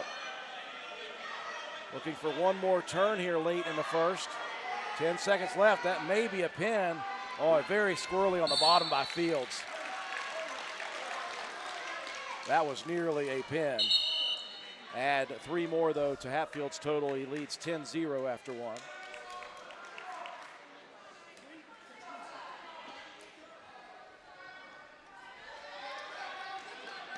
Fields is going to choose neutral position here to begin the second. And it's a recognition of you're behind by 10 and you felt the strength of Hatfield on top just a minute ago. Yeah. Double underhooks here for Fields. Boy, what a great throw, hits though. from Hatfield. Incredible. And if he don't pin him, it's a tech. Yep. Looking for the 6. If He's not, got he'll it. have 5 anyway. He's got And him so tight. You Yeah. called it already. Andrew Cummings calling it there a pin for Cole Hatfield at 144. Yeah, 44 up is where point really gets tough in their lineup. And speaking of very, very tough, you're going to see another one here in just a second. 150 pounds, David Stonestreet for Moorfield. And Bobby Miner, number 2 ranked in the state for Point Pleasant. 150 pounds here. Now, as you mentioned, the first to the action here has been Point Pleasant. Miner locking up a cradle. They like this cradle over there at Point Pleasant. That And is a tight. first period pin for Miner. Wow. 20 seconds.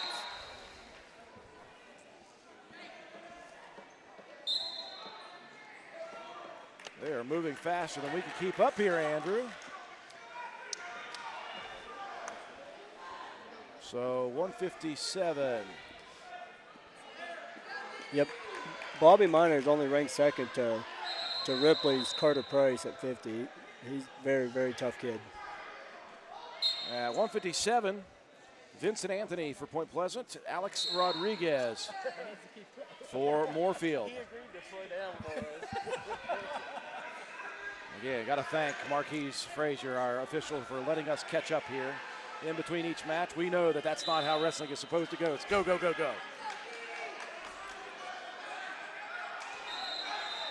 Good action from the feet right now between Anthony and Rodriguez.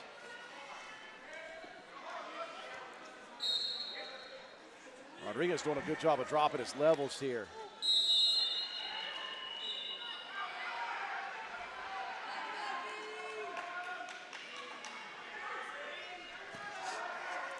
Feign that shot.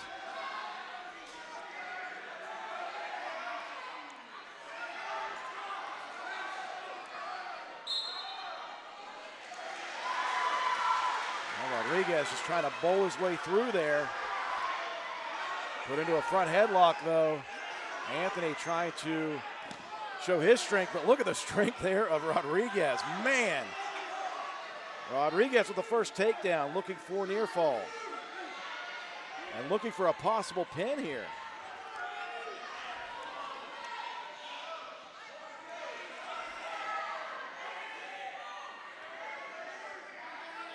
Yeah, Rodriguez just needs to lift that head up a little bit. Get off his knees. And there it is, a big pin for Alex Rodriguez. And that makes it 38-12 in favor of Point Pleasant.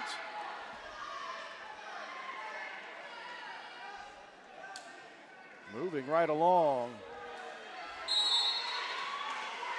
165.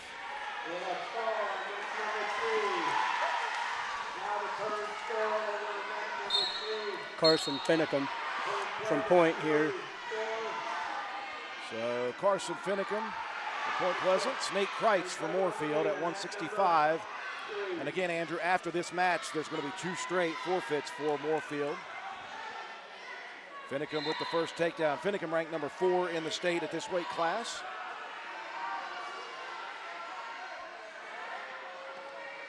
When you look up and down right now at the roster for Point Pleasant, maybe not quite the up top to bottom dominance that they've had over the last couple of years, but still an incredible program this year. Yeah.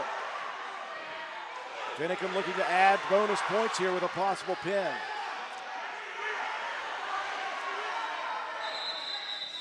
He's got Kreitz rolled to his back here.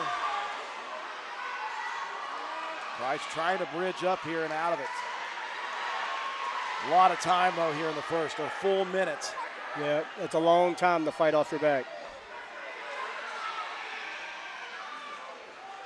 If you're the top man, you're just staying patient with heavy pressure. Yeah, he's working to press that other shoulder down, and he really needs to get him off his head because he's using his head to bridge. There, he's got the head up, the shoulder down, sucking back a little bit, and he's got the pin. He's got to circle towards the head a little bit. Referee Marquise Frazier relaxing there, waiting on that pin. Somebody take a screenshot of that out there in he's stuck. Video land. Looks like we might have a pin. Well, give Kreitz credit. He's fighting he hard is fighting hard. And there it is. Boy, great effort by Kreitz, but Finicum with the pin nonetheless. And now, two straight forfeits here at 175 and 190. It'll be Braden Sweeney and Caden Hill both for Point Pleasant. And we'll jump all the way up to 215.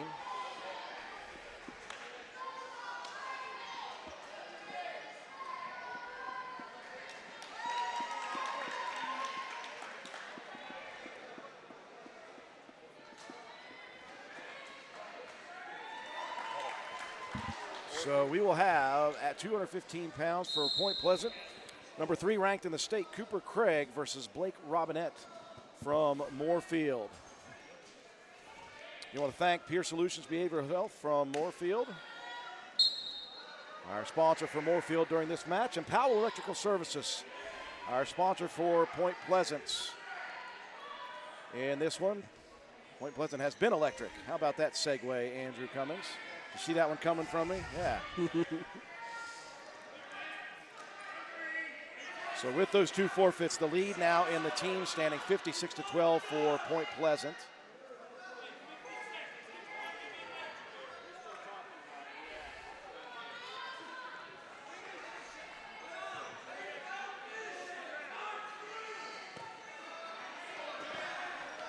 Takedown here for Craig.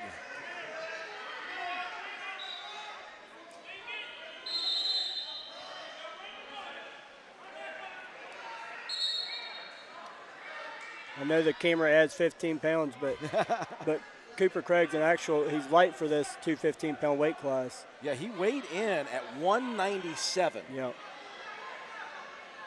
Well, if you're going to be a lighter weight, you must be very technical and strong both, and he is both those things. Yes. Very quick. If I'm not mistaken, him and Caden Hill switched weight classes partway through the season. Caden used to be at 215 at the beginning of the season, and Cooper used to be at 190. Craig looking for a tilt there. Now looking for a turn. Just about has the breach there, and here comes Marquise Frazier. One call. Now Craig scooping the head. We're going to have a pin here. That you could see coming. And another pin for Point Pleasant. That will advance their lead all the way out to 62-12 with one more match remaining.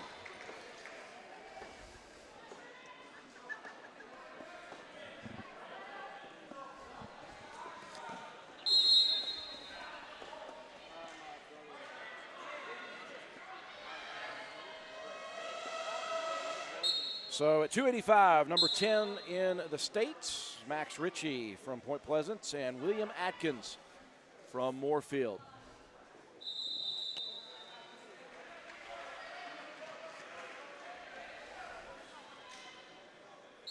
An action taking place on all four mats. Mat number 4, our crew of John Penna and Matt Whites, calling Oak Glen versus Independence in the consolation bracket. Alan Tanner and Coach Jason Nichols on mat 2, calling championship bracket action. Kaiser and Ripley. And over on mat 1, that is our championship mat. It is Williamstown and Herbert Hoover. And that's Neil Lynch and Macho Bob Roberts. They'll be on the call all day on that one. Well, as we sometimes see here in the bigs, the heavyweights, a lot of hand fighting, a lot of underhook action. Well, this Max Ritchie, I've watched him several times this year, and he's got a really good slide by. He's just not trying to attack it on this kid right now. He's trying to dig in underhooks and get that bear hug right now. Oh, using his length against him. Looking to try to get Atkins off balance a little bit there, get the takedown.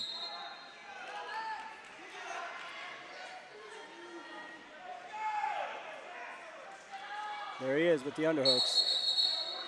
And they're going to get Atkins for fleeing there, just straight backwards. You got to kind of at least push back or move sideways. You can't just go straight backwards.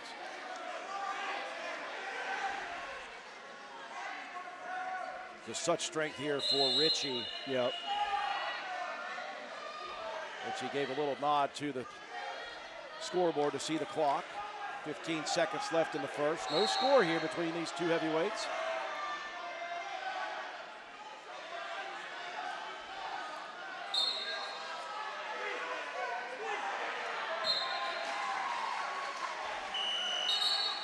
And that's how the first period will end. And this is where it gets really good for the heavyweights. You know, top position is so big, you can get a turn quickly, or you can get that first point if you're on bottom. Atkins choosing top position here.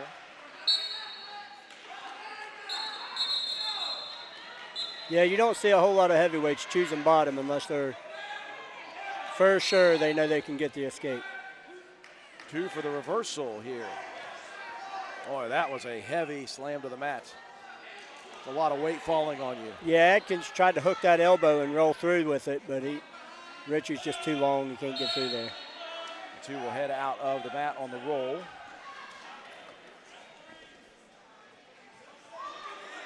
Ritchie with the lead, 2-0. Again, Point will advance here in the 5th place match. They'll face the winner of Oak Glen versus Independence, as Ritchie is going to give the escape here, and they'll go back up to neutral position, 2-1. Ritchie attacking here. Oh, got him on his back. That would have been one heck of a throw if Ritchie could, if Atkins could have thrown the 285-pounder. Yeah. And he will not do it, falls to his back, and that will be the pin for Richie. And your final score here on mat number 3 in consolation action. Point Pleasant with the win, 68-12. And We were the last ones done with the last duel, and we're the first ones done with this duel. And they are going to get some extra action here. Oh, good deal. So we're just going to let you guys take a look at the extra action here while we get ourselves reset for the 5th place matchup. Again, we're waiting for the winner of Oak Glen versus Independence, which is going on right now on mat number 4. As Point Pleasant has advanced to the 5th place match. Names, I'll tell you what, we'll go ahead and call this, and we'll get the names for you guys. Just give us a second here.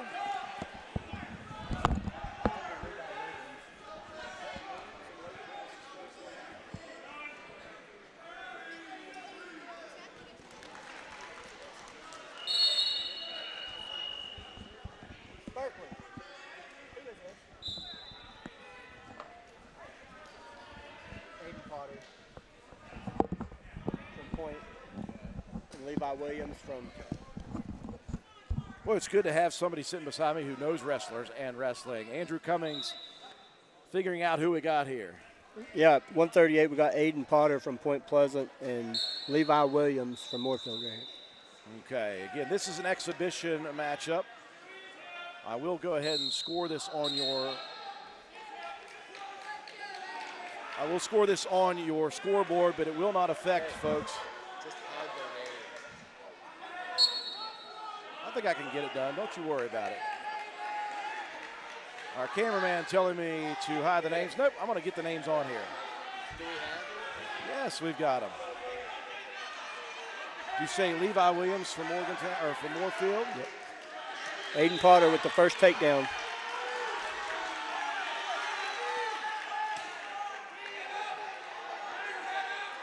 Again, this is an exhibition match. The final score for this duel, 68-12, Point Pleasant. Potter looking for a pin here in the exhibition. And there it is. And that gives a raucous cheer to the Point Pleasant faithful across the way from our table. You got a big fall going on over there on mat number 3. Point Pleasant.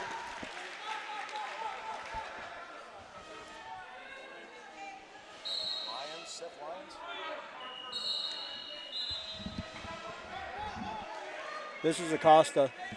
This is Acosta. Acosta's pretty good. Lions from Point, Acosta from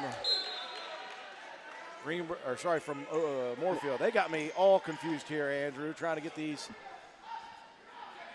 Yeah, Lions is one of Point's 138, and Acosta's the Moorfield's 132. So catch weights. Yeah. Ooh, Lions has got Acosta on his back right now. Ooh. He's got his head turned around backwards. Is that possible? Looked like it. Nope, nope, it's just his headgear, not his head. So a 7-0 lead at this catch weight. Again, the duels portion has been completed here in this match. Point Pleasant 68-12. We're watching a couple of exhibition matches. Seth Lyons and Gerson Acosta. And why not? You got a little bit of time. Keep yourselves warm here. Yeah. There's a lot of, this one went quickly, Andrew, because of the fact that there were 4 forfeits for Moorfield. You're not fielding a full team.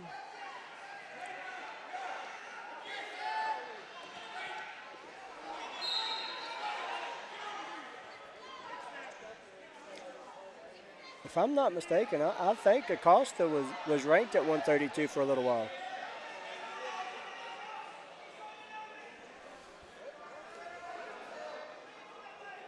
Always appreciate, if you're in West Virginia, you know the source for all of the high school, middle school, midget league, wrestling information. That is westvirginiamat.com. Started by Doc Miller. Jenny does a great job of keeping everybody updated, and all the people who help out there on westvirginiamat.com. Near fall opportunity here for Lyons. He's going to get the count.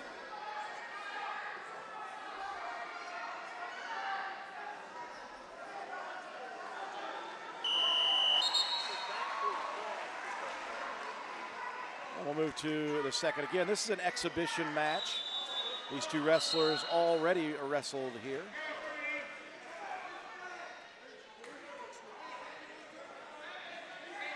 I should say Acosta didn't wrestle because the 132 for points was not wrestling. David Zelmer was a scratch. And then Lyons at 138 wrestled John Paul. Oh, a deep shot there by Acosta.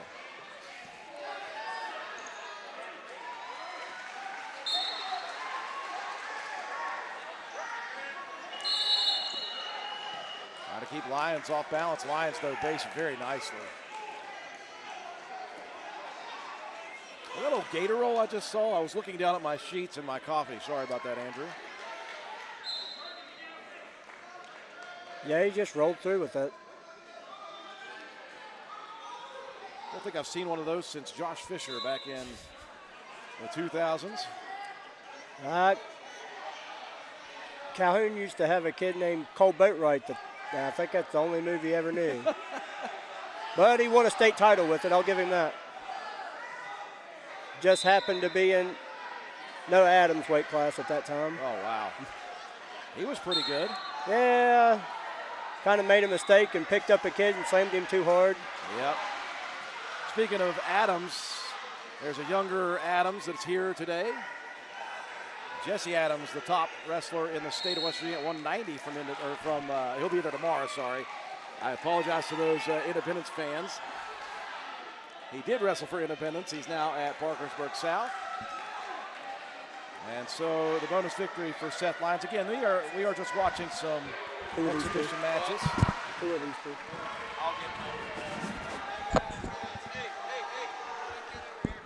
What's your name? What's your name? Okay, yeah. What's your name? Name? What is it? Colton Crawford. Okay. You're good, you're good. Yep. Yeah. Yep. So they're throwing us for a crazy loop here. Okay. For point, who do we have? Harold Weinbremer. All right.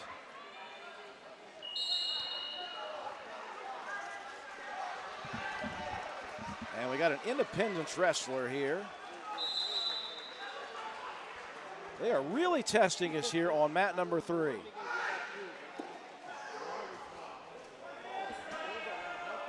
But guess what? I got it.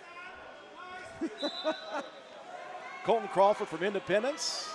Harold Weinbremer from Point Pleasant here in this exhibition match. Crawford with the first takedown into a cradle.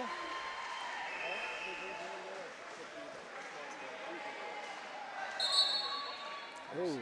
Just saying, almost by the time I got all that adjusted, we almost have a pin. Boy, look at Crawford cranking on the neck here of Weinbremer. Oh, that just hurts to watch. Ooh. So Crawford comes over and gets a victory.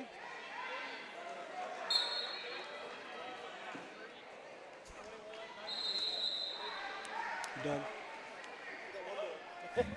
One more, says Marquise Frazier. So we will have one more exhibition here. Again, Point Pleasant advancing. They will wrestle for the 5th place match. They'll face the winner of Oak Glen versus Independence, going on right now to our right over on mat 4. This is Nate Burgess from Point.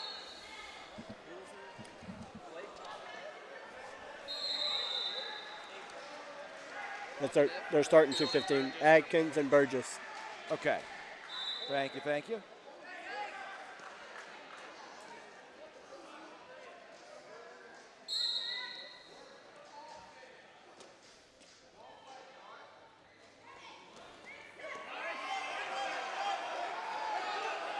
Burgess Nice looking shot for the from first Burgess, takedown. yeah. Point fans are getting more excited about their backup wrestlers getting points than they are the One of the wonderful Phil things Nelson. here, one of the wonderful things here at this West Virginia State Duels, and it's the theory of Brian Millick, who's the director of this. He wants to give all these kids the best environment and the best situation and make it a 2-day tournament. And if you're a backup for a team, you want to come down here and wrestle as well. Yep.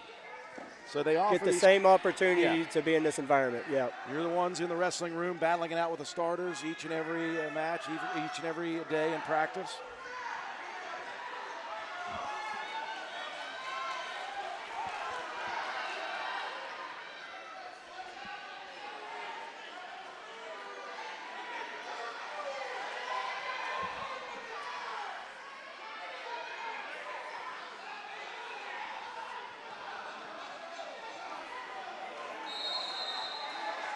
So we will stay here on mat 3.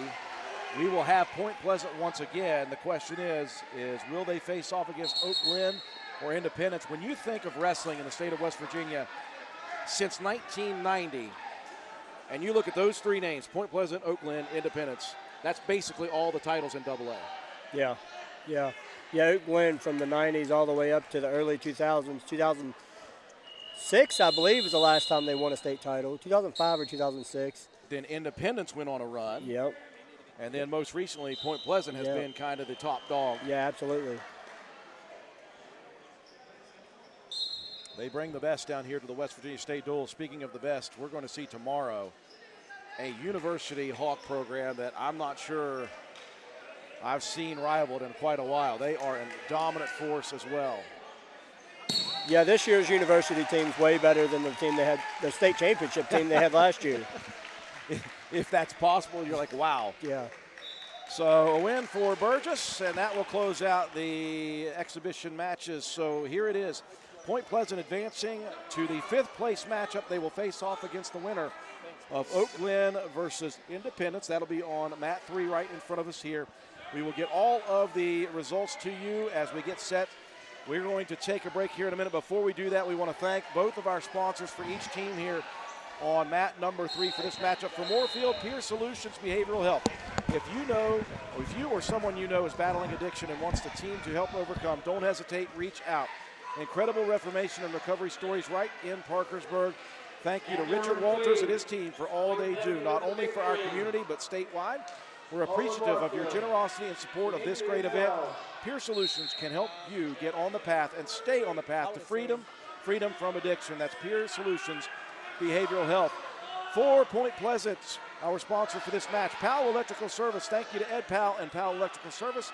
Wrestler-owned, wrestler-operated with wrestler work ethic and integrity. Don't get shocked messing with wires that bite. Call Ed.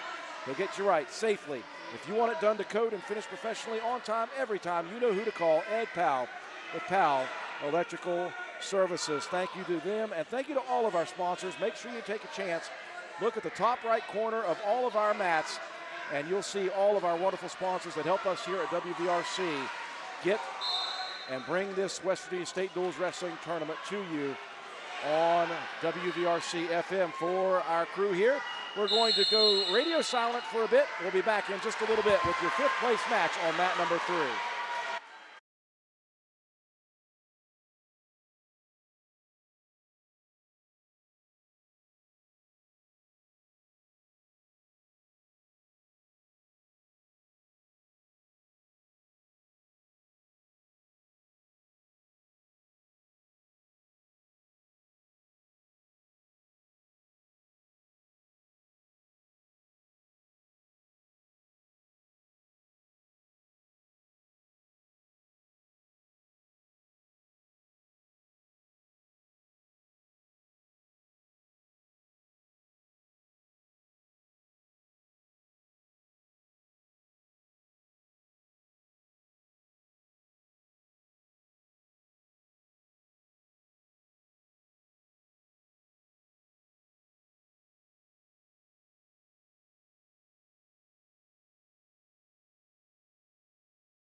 Yes, sir.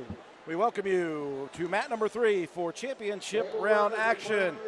We are on mat 3 with the 5th place matchup featuring Point Pleasant and Independence. Point Pleasant, the number 5th ranked team in the state of West Virginia. Independence, the 7th ranked team in the state of West Virginia. These two teams have combined for multiple state championships, 15 in exact.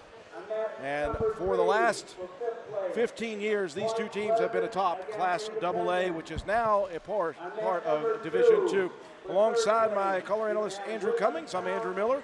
Justin Holbert is our cameraman for this 5th place matchup. Here's how we got to this point here today. In round number 1, it was Point Pleasant falling to Williamstown. Point Pleasant dropped into the Consolations. They defeated Moorfield in the semifinals.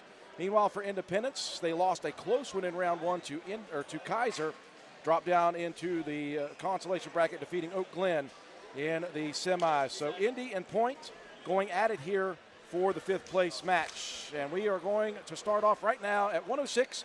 Julian Williams from Point Pleasant, Damian Blackburn from Independence.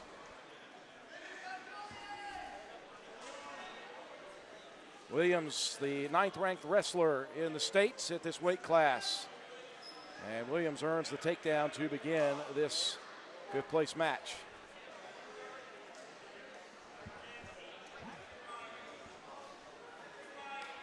There's our cameraman.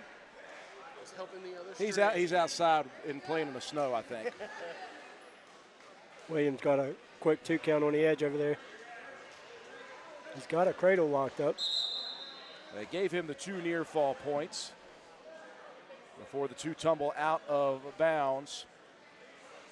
Stay tuned, folks. At the conclusion of this championship round, we will head all to mat number 1. If you're looking for the awards ceremonies and the ceremonies for most outstanding wrestler, at the end of this, you'll need to go over to mat number 1 on our live streams, and that's where we'll cover the championship award ceremonies.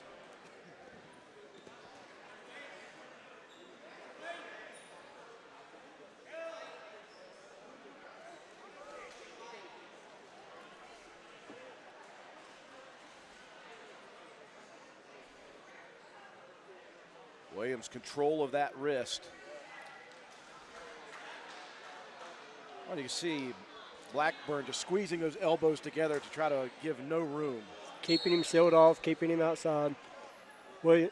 Queensberry's got a stack right now. He's got the bar in the wrist, and he's got to watch that bar, make sure it stays across the back. Now Williams trying to work that.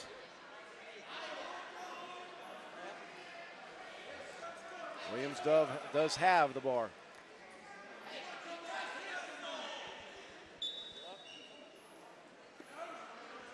They grab that tight waist. Look at the arms around the tight waist for Williams there. As you mentioned, he could reach around and scratch his back again. And the 2 will edge off the mat right at the end of the first. Blackburn's doing a good job of keeping him sealed off, keeping him out of there. He's just got to work to get back to his feet. An early takedown for Williams over Blackburn, and he rode out that first period. After a quick turn. 5-0. Williams going to choose neutral here. Deep shot here for Williams. Look at the strength. And to the mat for the takedown. And Julian Williams looking solid here to begin this 5th place match.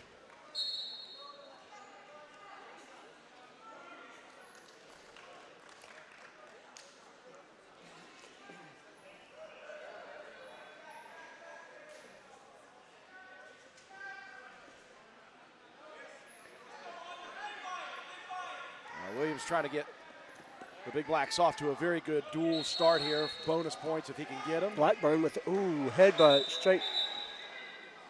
And that's going to stop wrestling there. And Head to head. Yeah, Williams took the brunt of that one. While we have some injury time, we want to thank our sponsors for each of these teams for today. For Independence, it's Indoor Air Inc. Call Jeff Barney from Indoor Air Inc. for all of your heating and cooling needs at 304-890-2212. Indoor Air Inc., a proud supporter of Independence Patriot Wrestling. For Point Pleasant, Powell Electrical Services, thank you to Ed Powell and Powell Electrical Service. Wrestler owned, wrestler operated with wrestler work ethic and integrity. Don't get shocked messing with wires that bite. Call Ed. He'll get you right safely. If you want it done to code and finish professionally on time, every time, you know who to call. Ed Powell at Powell Electrical Services. Thank you to those two and the rest of our sponsors for the West Virginia State Duels. So Williams is okay, obviously, as he gets a takedown. He's having trouble getting control of wrist and stuff and holding him down, but he's not having no trouble taking him down, so I don't know why he's not just letting him up, taking him down. 2 more times that he has to take. Yeah.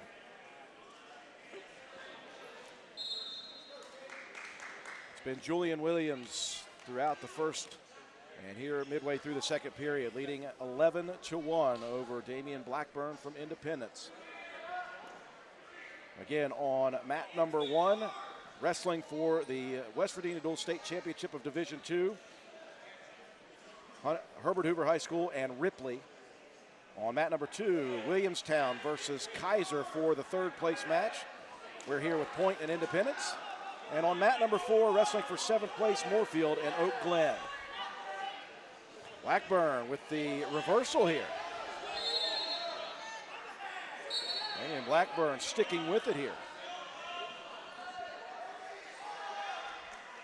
It's a nice reversal at the end of the first. Ooh, almost got the back. So don't count out Damian Blackburn just yet. Julian Williams is going to go neutral here. And as you said, Andrew, he has not had a lot of trouble with the takedowns. The problem has been moving Blackburn from bottom, so you think neutral would be the best position for him here. And as I said, not a problem at all. Nice job, though, by Blackburn to grab that Trying leg. to funk, yep.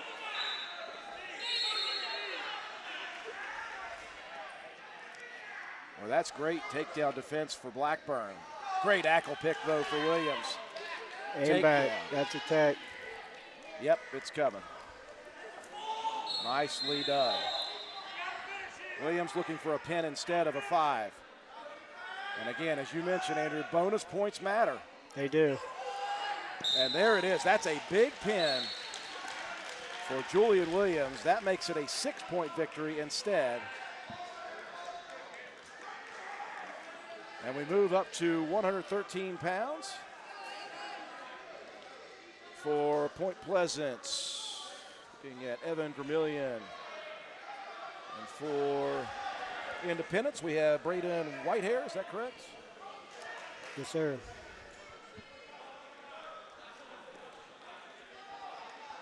So a nice start for Point Pleasant and a big pin right at the end for Julian Williams. And the lead is 6-0 for Point Pleasant.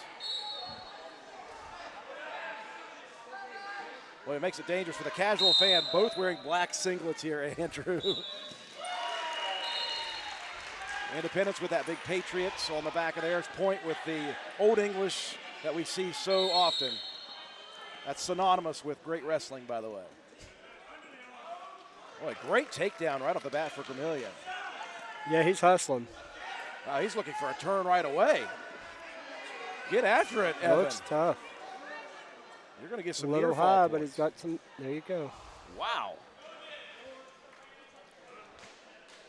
4 near fall. And a quick lead of 7-0 for Evan Gramillion. Got that half in. Yeah, Braden's not in a good spot. He's got his elbows out and his head on the mat. Again, that half. Gramillion shaking his head. He didn't like it. Or he's frustrated because he couldn't get a turn here on Whitehair.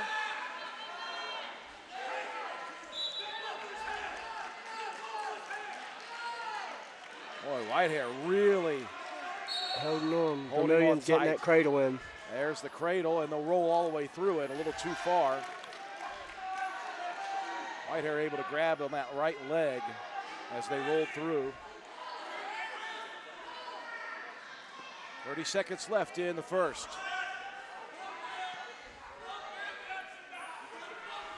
Williams still wanting to work that cradle, now gives that up.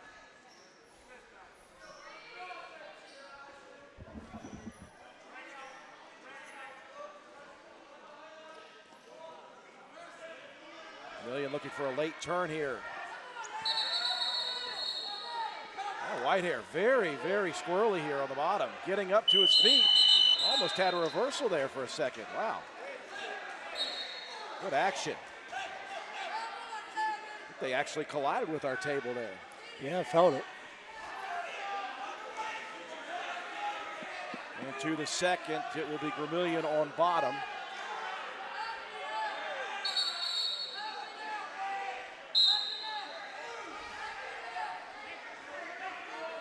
And Point Pleasant has won 9 of the last 16 state championships. Indy won it 5 straight from 14 to 18. Reversal quickly here for Vermillion, and once again in pin position. Whitehair's in a much worse position this time, Andrew. Yeah. And there is the pin.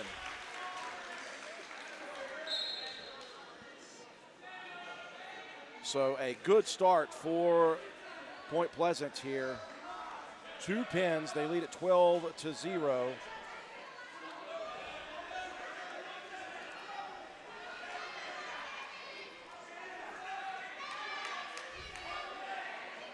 And we move up to 120 pounds.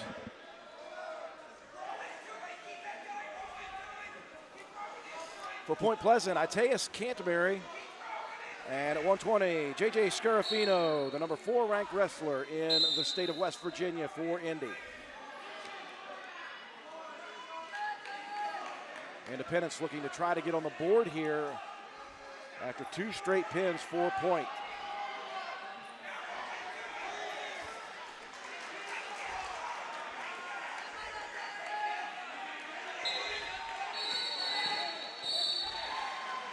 Scarafino with that elbow lock for a second. Yeah, it seems like both of them is trying to fight for that Russian armbar.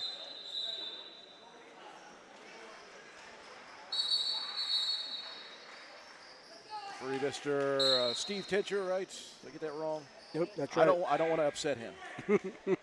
He's a large individual. Calling the 2 wrestlers out.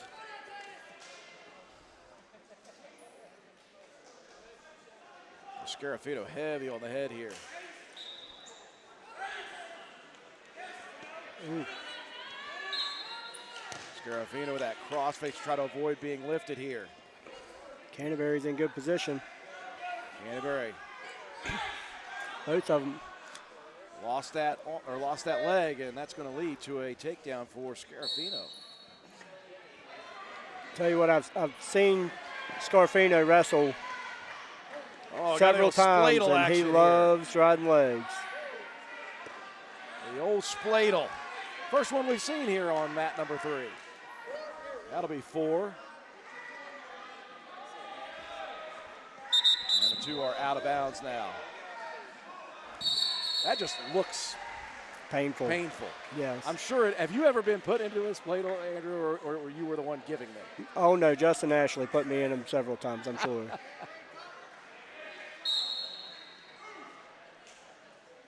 It was usually at practice, never in a match. Scarafino looking for a cradle now.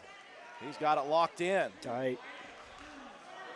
He's going to get some near fall or even a fall. There it is with 12 seconds left in the period. The first points of the match for Independence. J.J. Scarafino with the pin. 12-6, Point Pleasant leading now.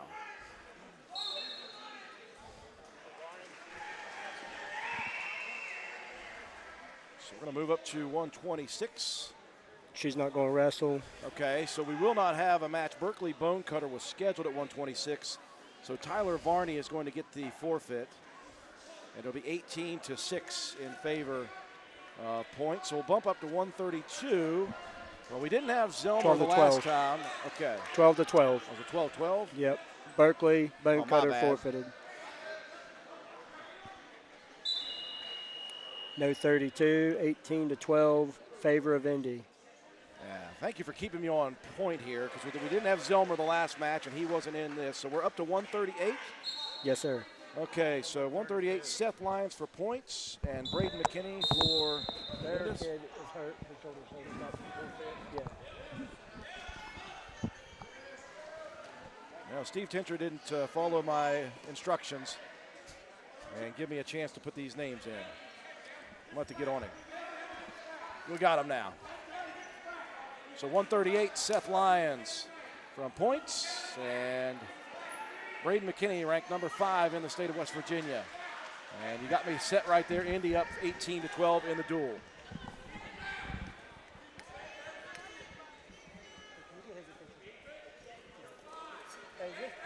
Is this Seth Lyons wrestling or Blake Thompson?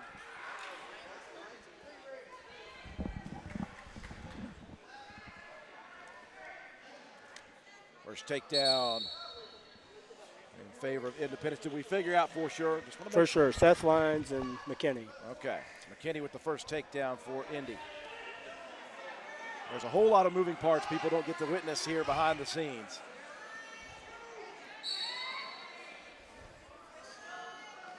McKinney looking for back points, and he's got a count for referee Steve Tincher. Working his way around, looking for the pin here. This could be big for Independence.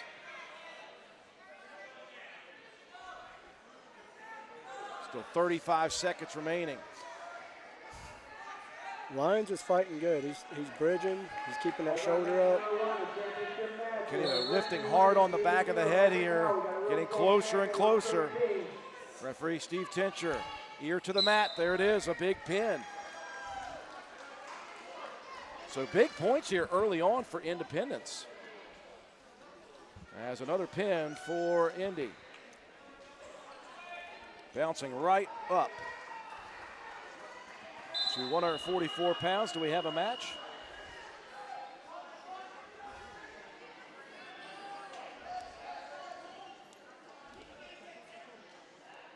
We do, okay. At 144 pounds, number 6 in the state, Cole Hatfield for Point Pleasant. And Luke Mullins for Independence, a state qualifier last year. The lead for this 5th place match. 24-12 in favor of the Independence Patriots.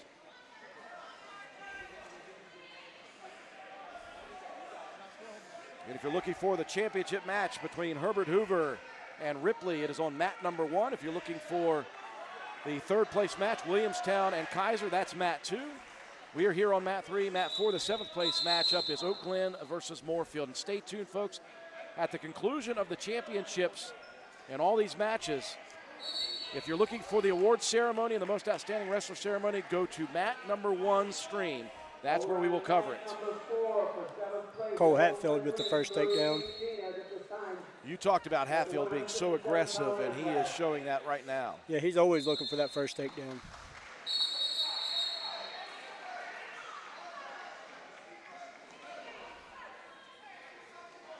We're all tied up on mat number 2, going for 3rd place as a team with up to 12.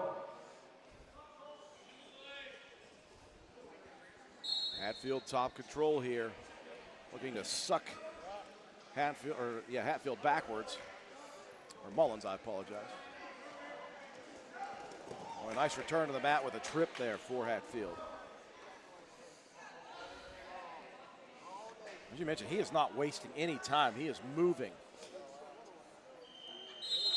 One move to the next for Hatfield. Yeah, this is actually a number 6 versus number 7 matchup. So really? I missed it's a top that. 10 matchup, yeah. That's why, again, I have Andrew Cummings with me. You know a lot. You follow this sport a lot. Sometimes it's hard to keep up with ooh, looks hurt. Yeah, I tell you, Mullins went down hard on the mat here. We're going to have some injury time. While we have injury time, I want to thank our sponsors for our Independence High School Indoor Air Inc. Call Jeff Farney from Indoor Air Inc. for all of your heating and cooling needs at 304-890-2212.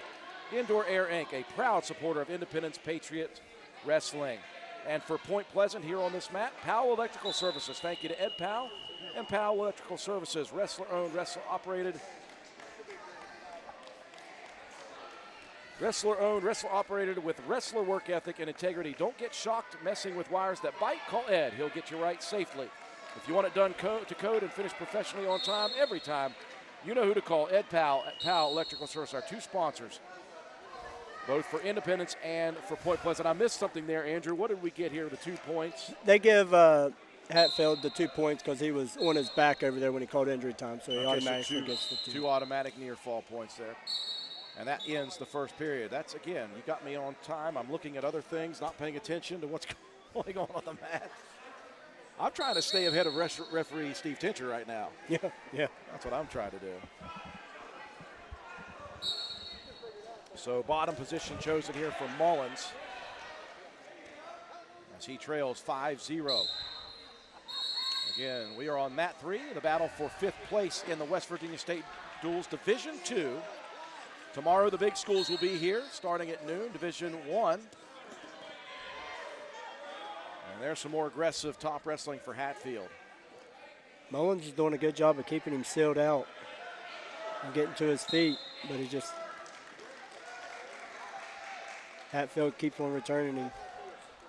Mullins trying to get back to his feet, and Hatfield kind of just pulls him out.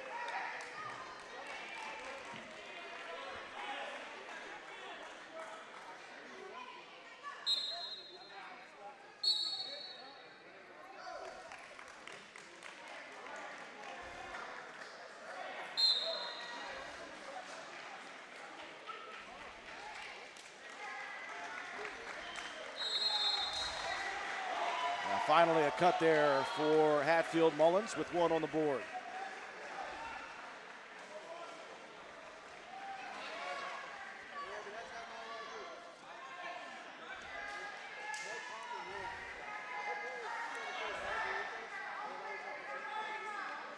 Mullins stalking, it looks.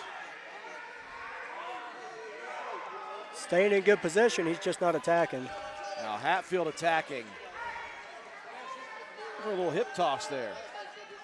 Trying to run out of bounds. They lost point of contact there. I think Hatfield had a chance for a nice lift. And right in. What a on shot on the Ooh, whistle. Look at the knee. That was turned and cranked sideways. Hatfield just a bulldog of a move there for the takedown. Yeah, Mullins just wasn't ready for that one. Mullins' knee was really cranked sideways on that.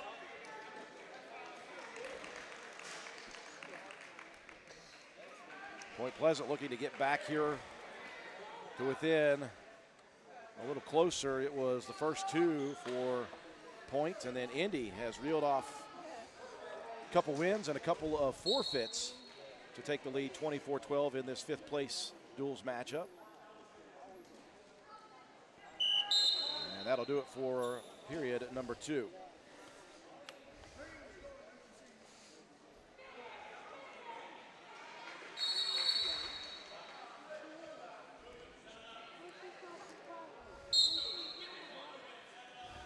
Quickly to the 3rd, choosing neutral.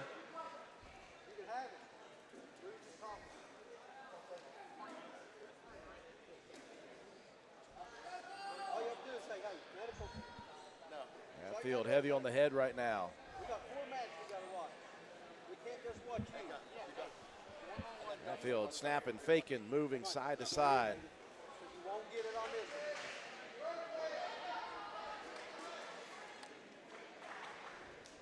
one. And again, Mullins just isn't attacking.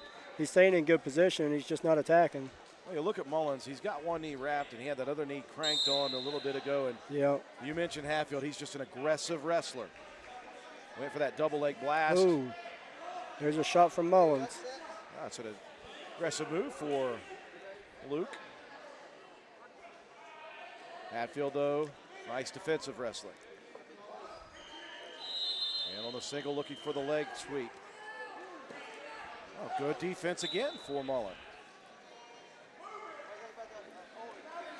Might be why those knees are wrapped up, because they're made of rubber. Yeah.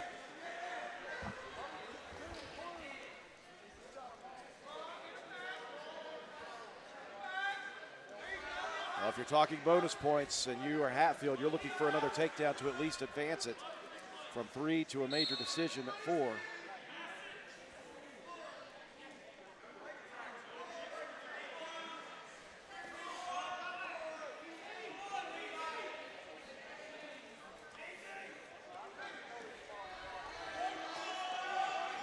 Seems like it's Mullins' go-to right now is to try to be a little funky. Well, now Hatfield, single, transitioning to the double at the edge of the mat. There's the three. That's a big takedown right towards the end of this third. He's not looking to finish right there either. He's looking to finish with a pin. Nope. Well, time will run out, but that's a big takedown at the end because that's 4 versus 3. That cuts it down to an 8-point advantage for Independence here. We're going to have a top 5 matchup here now at 150 pounds, we assume. Bobby Minor, ranked number 2 in the state of West Virginia from Point Pleasant. And for Independence, ranked number 4, Hunter Whitaker. Over on mat number 4, 7th place, Oakland over Moorfield, 8th place. So this is the closest team race we've seen so far on this mat. Had a couple of blowouts. This one is relatively close, and we got a top 5 matchup here in the state. Yeah, it's nice to see once you get these duels dwindle down to the placement matches that they're good, even matches going throughout the duel. A deep shot put in here for Minor. Going to try to finish this off.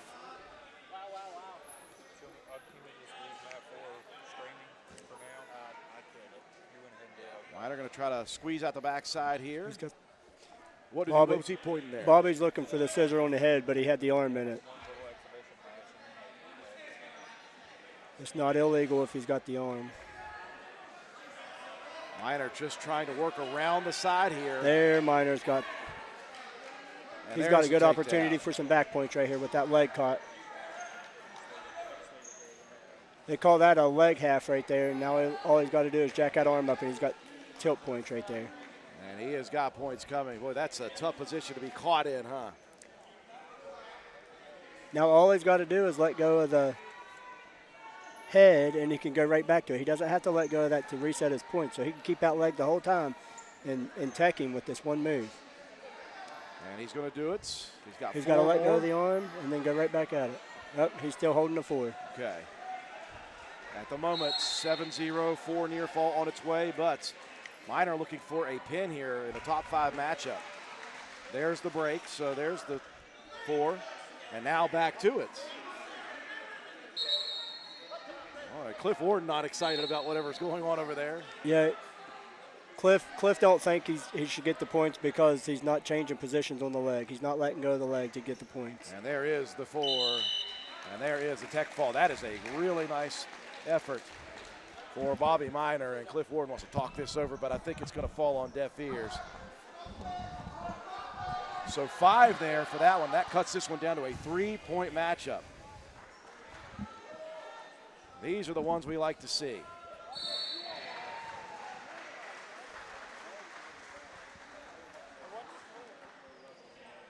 Just getting I think Cliff Warden got the instructions from Steve Tincher about how that was. Him.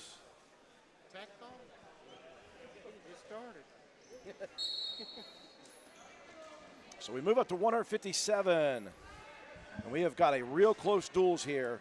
At 157 for Point Pleasant, Vincent Anthony. 157 for Independence, Talon Atkins. Atkins, a regional champ last year. State qualifier in 2025.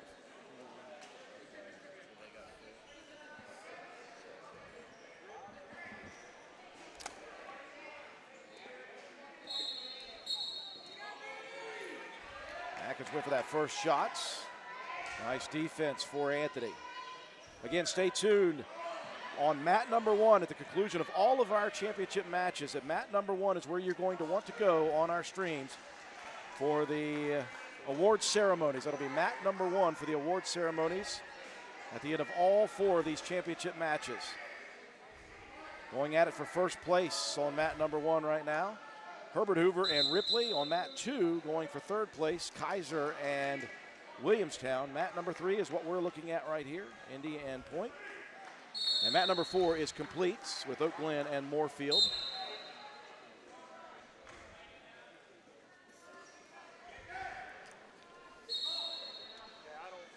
Nice single leg here for Atkins, lifting up on Anthony. And there's the first takedown.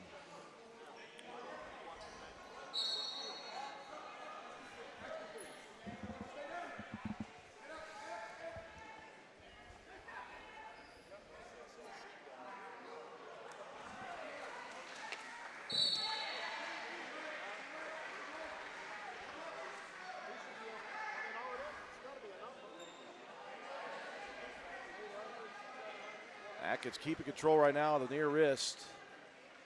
Trying to keep Anthony down, looking for some sort of turn. Yeah, he's trying to pull that wrist out to bulldog it across the back.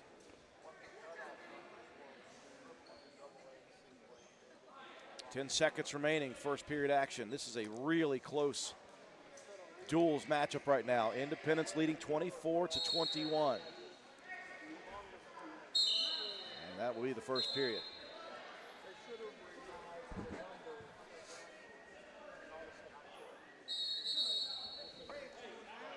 And it will be bottom chosen here for Talon Atkins.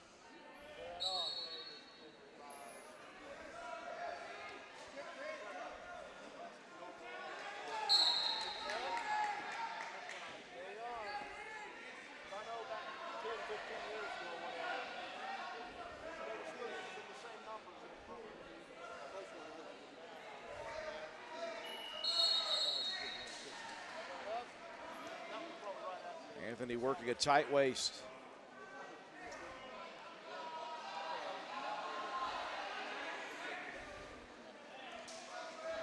Atkins to his feet, and he'll earn the escape point. Anthony deep on the double. Well, bailed out of it.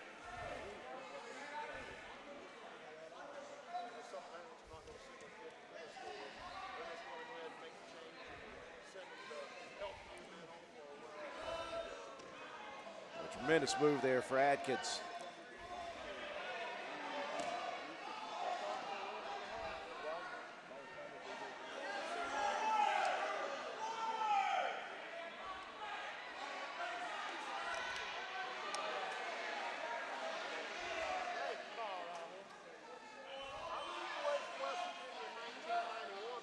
Atkins looking for that double wrist control. This is back on the hips here. Well, Anthony's he's based up nicely, but there's not a whole lot of movement going on right now. No, neither one of them's really working towards anything. They're just working to run time out, it looks like. Top guy's just working to catch wrist, and the bottom guy's just keeping his wrist clean. 20 seconds remaining here in the second period. Talon Atkins with a 7-0 lead. And a very close fifth place duels match. 24-21, Indy leading point. I've seen it too many times. People put legs in and just hold on. He's not trying to use them.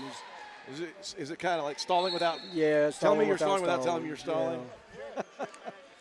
He had a perfect opportunity to run a power half or something, and he was content with just holding on to the wrist and getting the guy's knees off the mat. We'll bounce to the third period here. 7-0 lead for Talon Atkins. Looking to advance the lead here for the Patriots. Nice shot. He just can't finish. Anthony went on that shot and then kind of just dropped, and that leaves a wide open takedown for Atkins. You get that deep in on a shot, you need to finish that shot. And that posted out to a 10-0 lead, major decision area at the moment.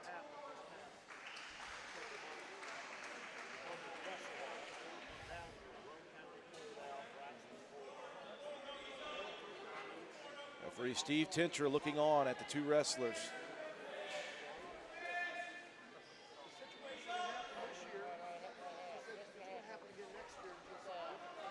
Atkins for that 2-on-1.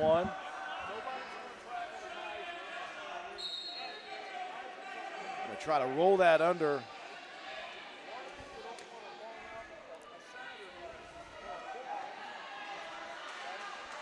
They might have an opportunity here for a turn, but again, as you said, he'll throw in the legs. You see he's not using them. He's just holding on, trying to waste some time down. not trying to use that wrist, just holding on. There he goes now. Now watch, go potentially dangerous here with that elbow over the head. For the turn, he'll jump across. That was the important move there. Now we're going to have near fall points and a possible pin here for Atkins. Short time on the clock. You have a mic in his ear. That's what you were telling me. There it is. Andrew Cummings, the prophet that he is here, calling for that and getting it from Talon Atkins.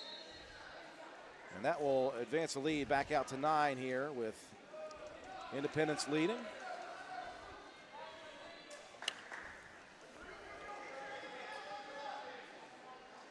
So 165 pounds.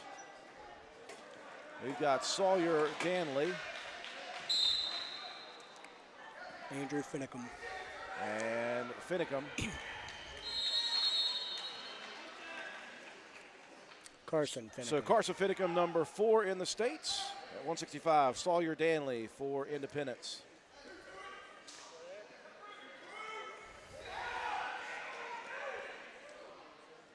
And it's Finicum in on the first shot attempt. And he will complete that shot.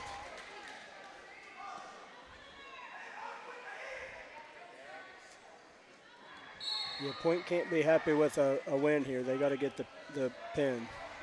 They need pin points, bonus points. Yeah, we got some top 10 matchups coming up here from 175 and beyond, so this could get very close as we get down the stretch. Got that wing in. Bonus points are of a very important for both of these teams. They're looking for bonus points. Finicum was looking for that turn quickly.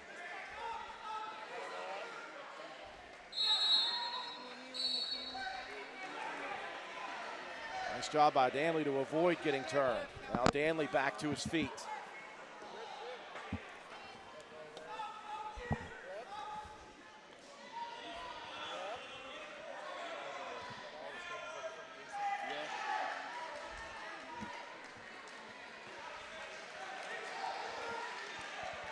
Finicum's doing a good job of keeping him broke down until he gets some kind of pinning combination. Oh, there he's got the armbar. And Finicum has been working here in this first central takedown to try to get that turn.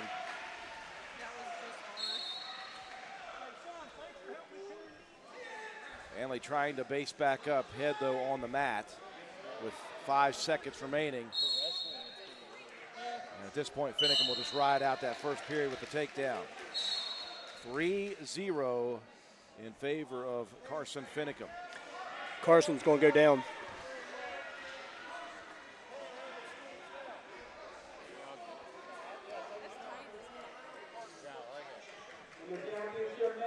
Got a substitute camera person there for a second. Finicum looking to get to his feet. Now back down to the knees.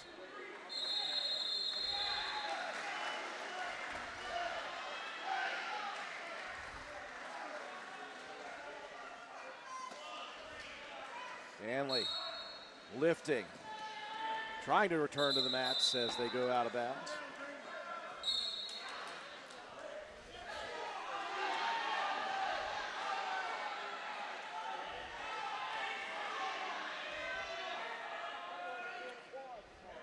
The lead here for Carson Finicum. Again, if you're looking for the championship, it's on mat number 1 featuring Herbert Hoover and Ripley. Kaiser versus Williamstown on mat 2 for 3rd place. And following the conclusion of all matches, if you're looking for the award ceremony, go to our mat number 1 stream. That's where we will cover the postseason or the post-match awards. Danley trying to control top here. Finicum has been to his feet multiple times. Hasn't been able to break though.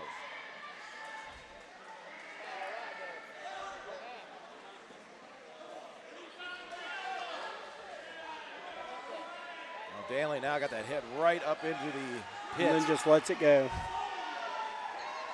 I think he could have used a little bit of that, or tried to use that a little bit. Yep, then let him go.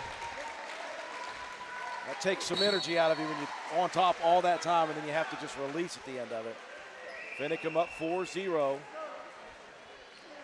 30 seconds left in the period. And again, in the duels portion of this, it's a 30-21 lead for Independence. So Finicum deep on the shot again. and a point In the looking waterfall for bonus. position. He's good here. He's going to look for the pin here. Stacking. And he's got a pin He opportunity was close. Flat. And there it is, a big pin for Carson Finicum. Finicum. And that brings it back down to 3. Well, Danley was fighting it, but in the end, Finicum with a nice job there. Looks like Finicum's 100th win. So congratulations to Carson Finicum, his 100th victory. Sure, I didn't want that shot. I know. I was about to be like, You sure did. He would have heard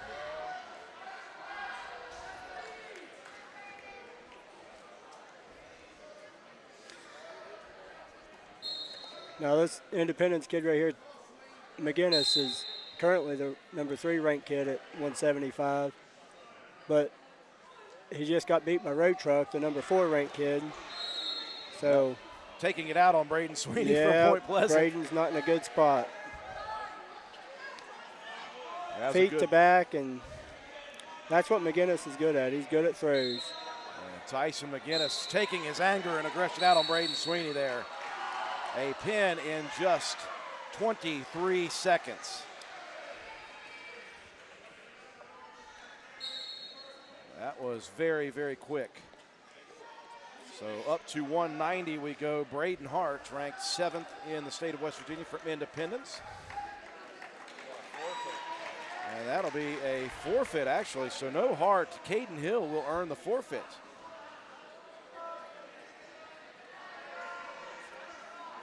So that makes it a 3-point match. We'll move up to 2:15 from Point Pleasant. Cooper Craig. And for Independence, Landon Burleson ranked number 8 in the state. And we are down to the final 2 matches here, and it's a 3-point duel right now in favor of Independence. You got number 3 Cooper Craig from Point and number 8 Landon Burleson, top 10 matchup. Burleson's number 2 right now. He's moved up to 2. Just got the takedown. I did see Bear tracks here. Yep. He's updating them in real time, isn't he? No, these right here are the WV map. Oh, those are the West Virginia Yeah. mat ones. First takedown of the match there for Burleson. Now he'll release as Craig back to his feet. And coming up again at 285, Max Ritchie, ranked 10th in the state from Point Pleasant, Jacob Varney. This is anybody's duel right now. Separated by just 3 points, 36-33 Independence for 5th place in the West Virginia State Duels Division II. I want to thank Indoor Air Inc., our sponsor for Independence Wrestling, and Powell Electrical Service, our sponsor for Point Pleasant here in this duels.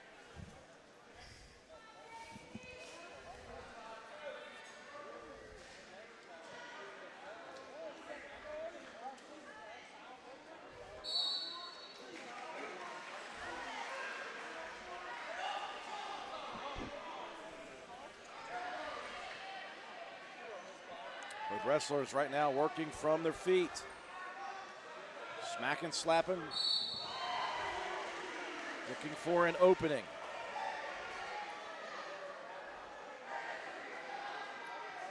Burleson trying a little trip action there. Say 3 hands is better than 2.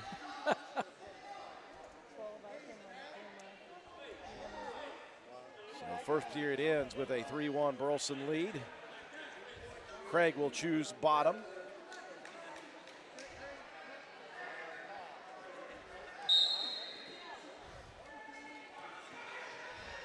Craig quickly to his feet, then run out of the mat. Stay tuned tomorrow. We'll do it all again, Division I, the big schools, starting at 12 noon on all 4 of our mats on WVRCFM.com. Just go to our website right where you're at right now, and it'll be the West Virginia State duels. Craig back to his feet.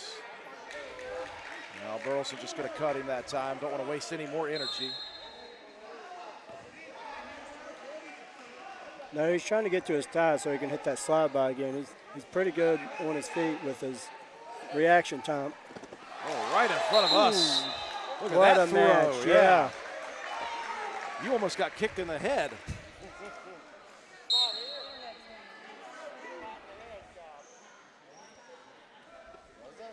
Strong moves.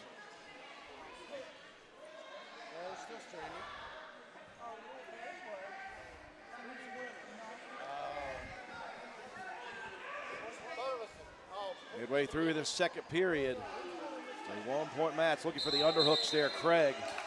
Just trying to lift up on Burleson.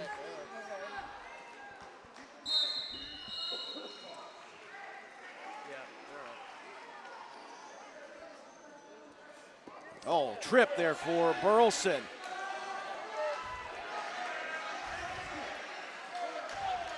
So the takedown given, and then the escape point given. Burleson got Craig's feet tied up a little bit and just pushed forward and got that takedown.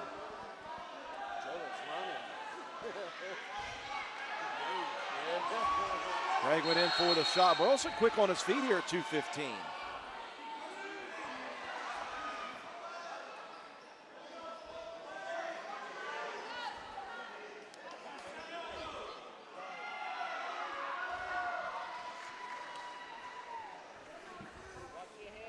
Seconds left in this second period. Big matchup with regards to the team score. It's 36-33. Independence leading Point Pleasant with just this and one more to go.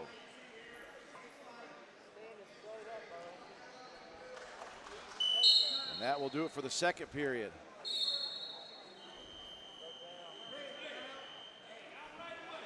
Burleson choosing bottom. Emphatically. Coach over there is trying to get him to go neutral, and he said, no, I'm going down. Now, Craig's a strong kid, so Burleson has shown the speed, the quickness with his feet. He's going to have to get to his feet, though. Nice roll through Good here. scramble ability for both men. And the reversal. That's a big reversal for Burleson. Coach Cliff Warden over there is like, yeah, you're right. That was a good decision.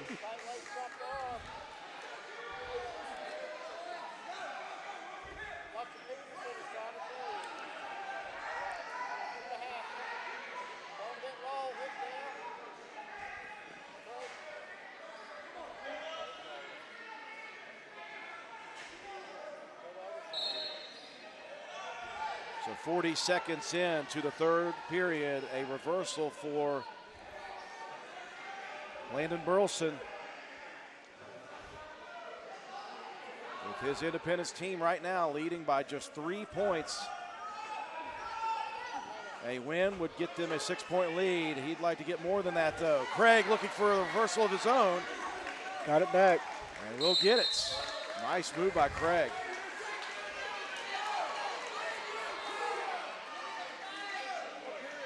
Burleson taking a look at the scoreboard. 54 seconds remaining.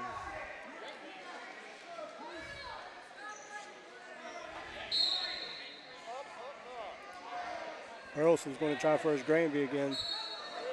Oh, Craig looking for a tilt, and he ain't got it. He lost the arm. And he'll just cut then. Yep. 9-5 the lead for Indy, yeah.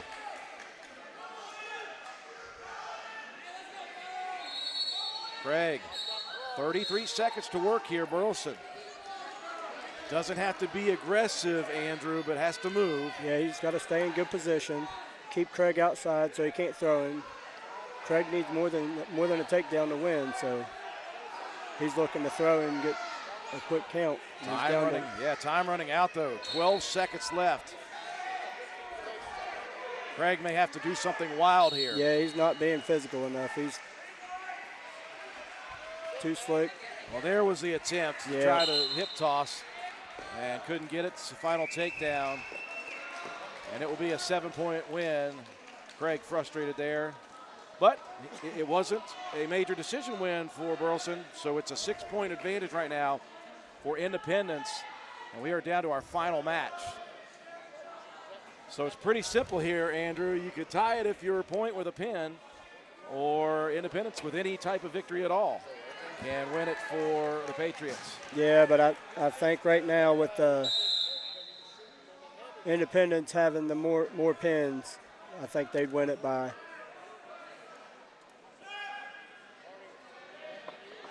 Richie's staying in good position here. Richie ranked 10th in the state. He's so much bigger than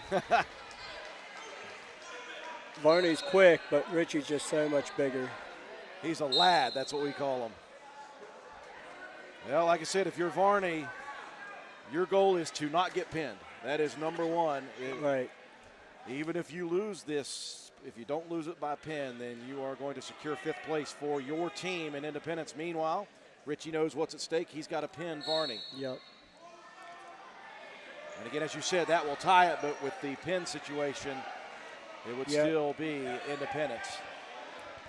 I suggest Independence, Varney, try not to get underneath of Richie. Good decision. Yeah. Once again, folks, at the conclusion of all of our matches here in this championship, we want you to go to mat number 1 stream, and that's where we will cover the awards ceremony.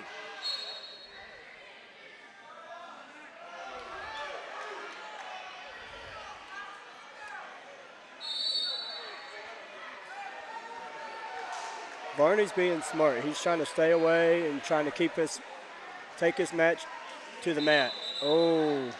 Right at the edge of the mat. Richie had a chance temporarily. He's got to learn to drag those feet.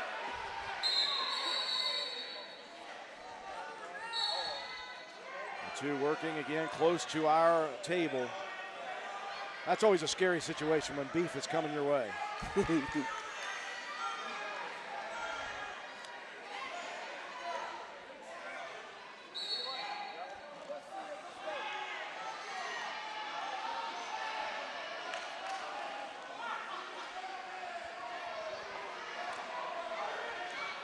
I like how they're both circling towards the center. They're not trying to work that line.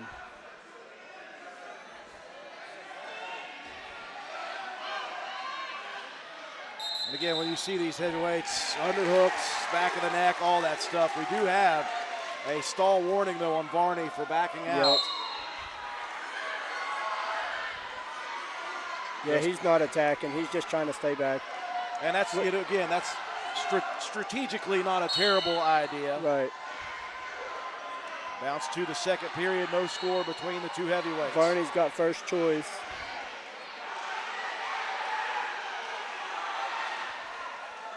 And they are going to send him neutral.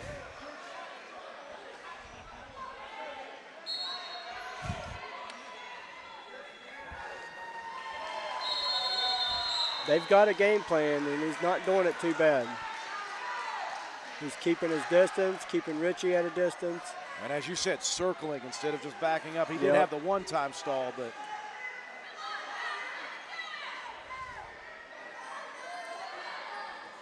he's not careful, he's going to get called again. as we look to our right, the Parkersburg Big Reds are in the building, getting a warm-up, taking in all the action here on mat number 3 for 5th place. Independence, 39. Point Pleasant, 33. And the two working over towards. Got a call. Backing out again. And so the point given to Richie.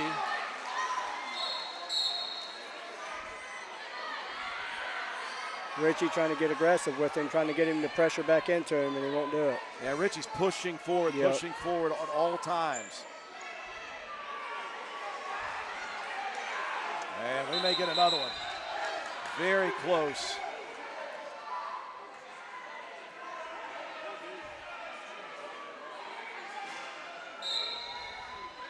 Minute 5 left here in the second. Again, Richie just continuing forward, Andrew, continuing forward. Yep. Yeah, Richie's already got the point, the 1 point. If he's smart, he'll take neutral in this third period and keep doing the same thing. Nice move there for Varney. It was the throw by, jump on top like a squirrel. I'm not sure that was the actual name of the move, Andrew, but I like it. I'm going to rename that. The flying squirrel. There's not much else you can call it when you're jumping over somebody 2 times your size. 35 seconds left here in the second period. I think Varney's trying to wear Richie down, chasing after him this whole time. Big guys ain't meant for running marathons. I mean, when you look at this, I didn't see the actual. He's got the underhook now. There it is. I didn't see the actual weigh-in sheets, but there's got to be about an 80-pound difference between these two. He called Richie for stalling that time, for shoving him out. Oh, he did? My Yeah, bad. no point. That was his warning.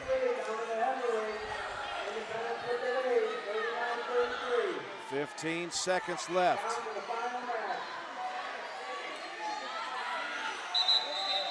And there is the stall That's 2. and a point. The next stall call is 2 points. Yep, Varney taking a look at the timer here. He's got a strategy during this match. That's exactly what he's trying to keep to. Richie's choice go. We'll move to the third.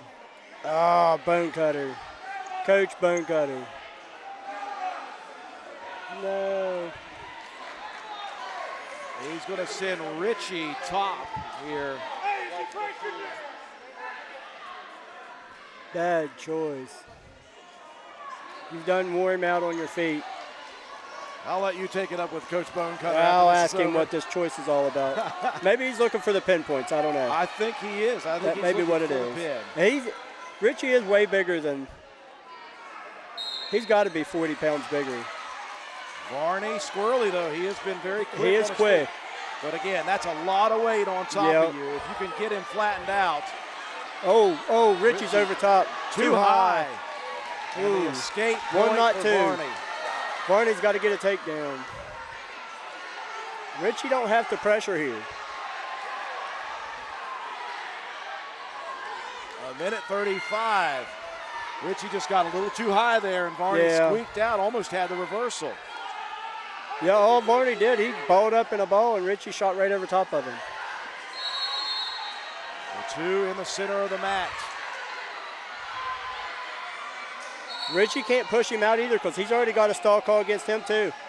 That'll tie the match up. Richie pulling on the back of the head.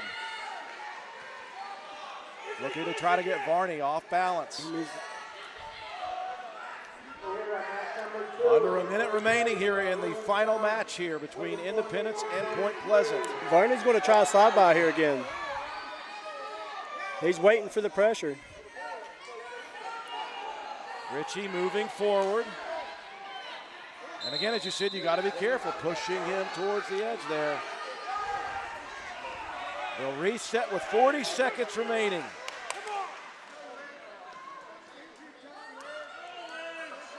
Now we got some injury time coming here. Varney looks like he's going to call up some dinosaurs.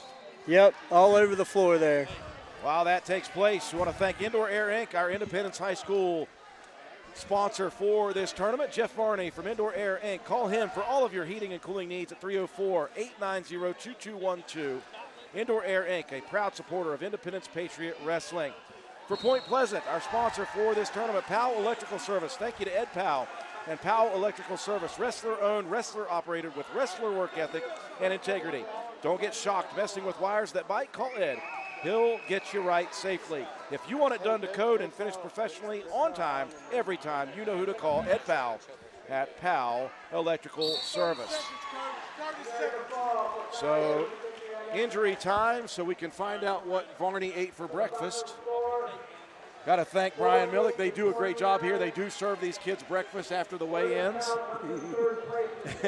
And Varney, who's been pushed to the limit, going to be a little lighter on his feet now for the final 40 seconds of this match. 2-1 the lead in favor of Richie for Point Pleasant. Just got the word that Williamstown beat Kaiser for third and fourth place. Okay. Ritchie, boy, he's got new life here with a quick takedown. He's fighting for that pin. Right in front of us. He's got to be careful and don't get too high again. He's got the half in here. He's got to get off them hips or he's going to get flipped over again. Ritchie pushing into the Full Nelson. Yeah, there's the full Nelson, and there is the one. Ritchie was trying to turn, and again, he's so quick, you're not thinking.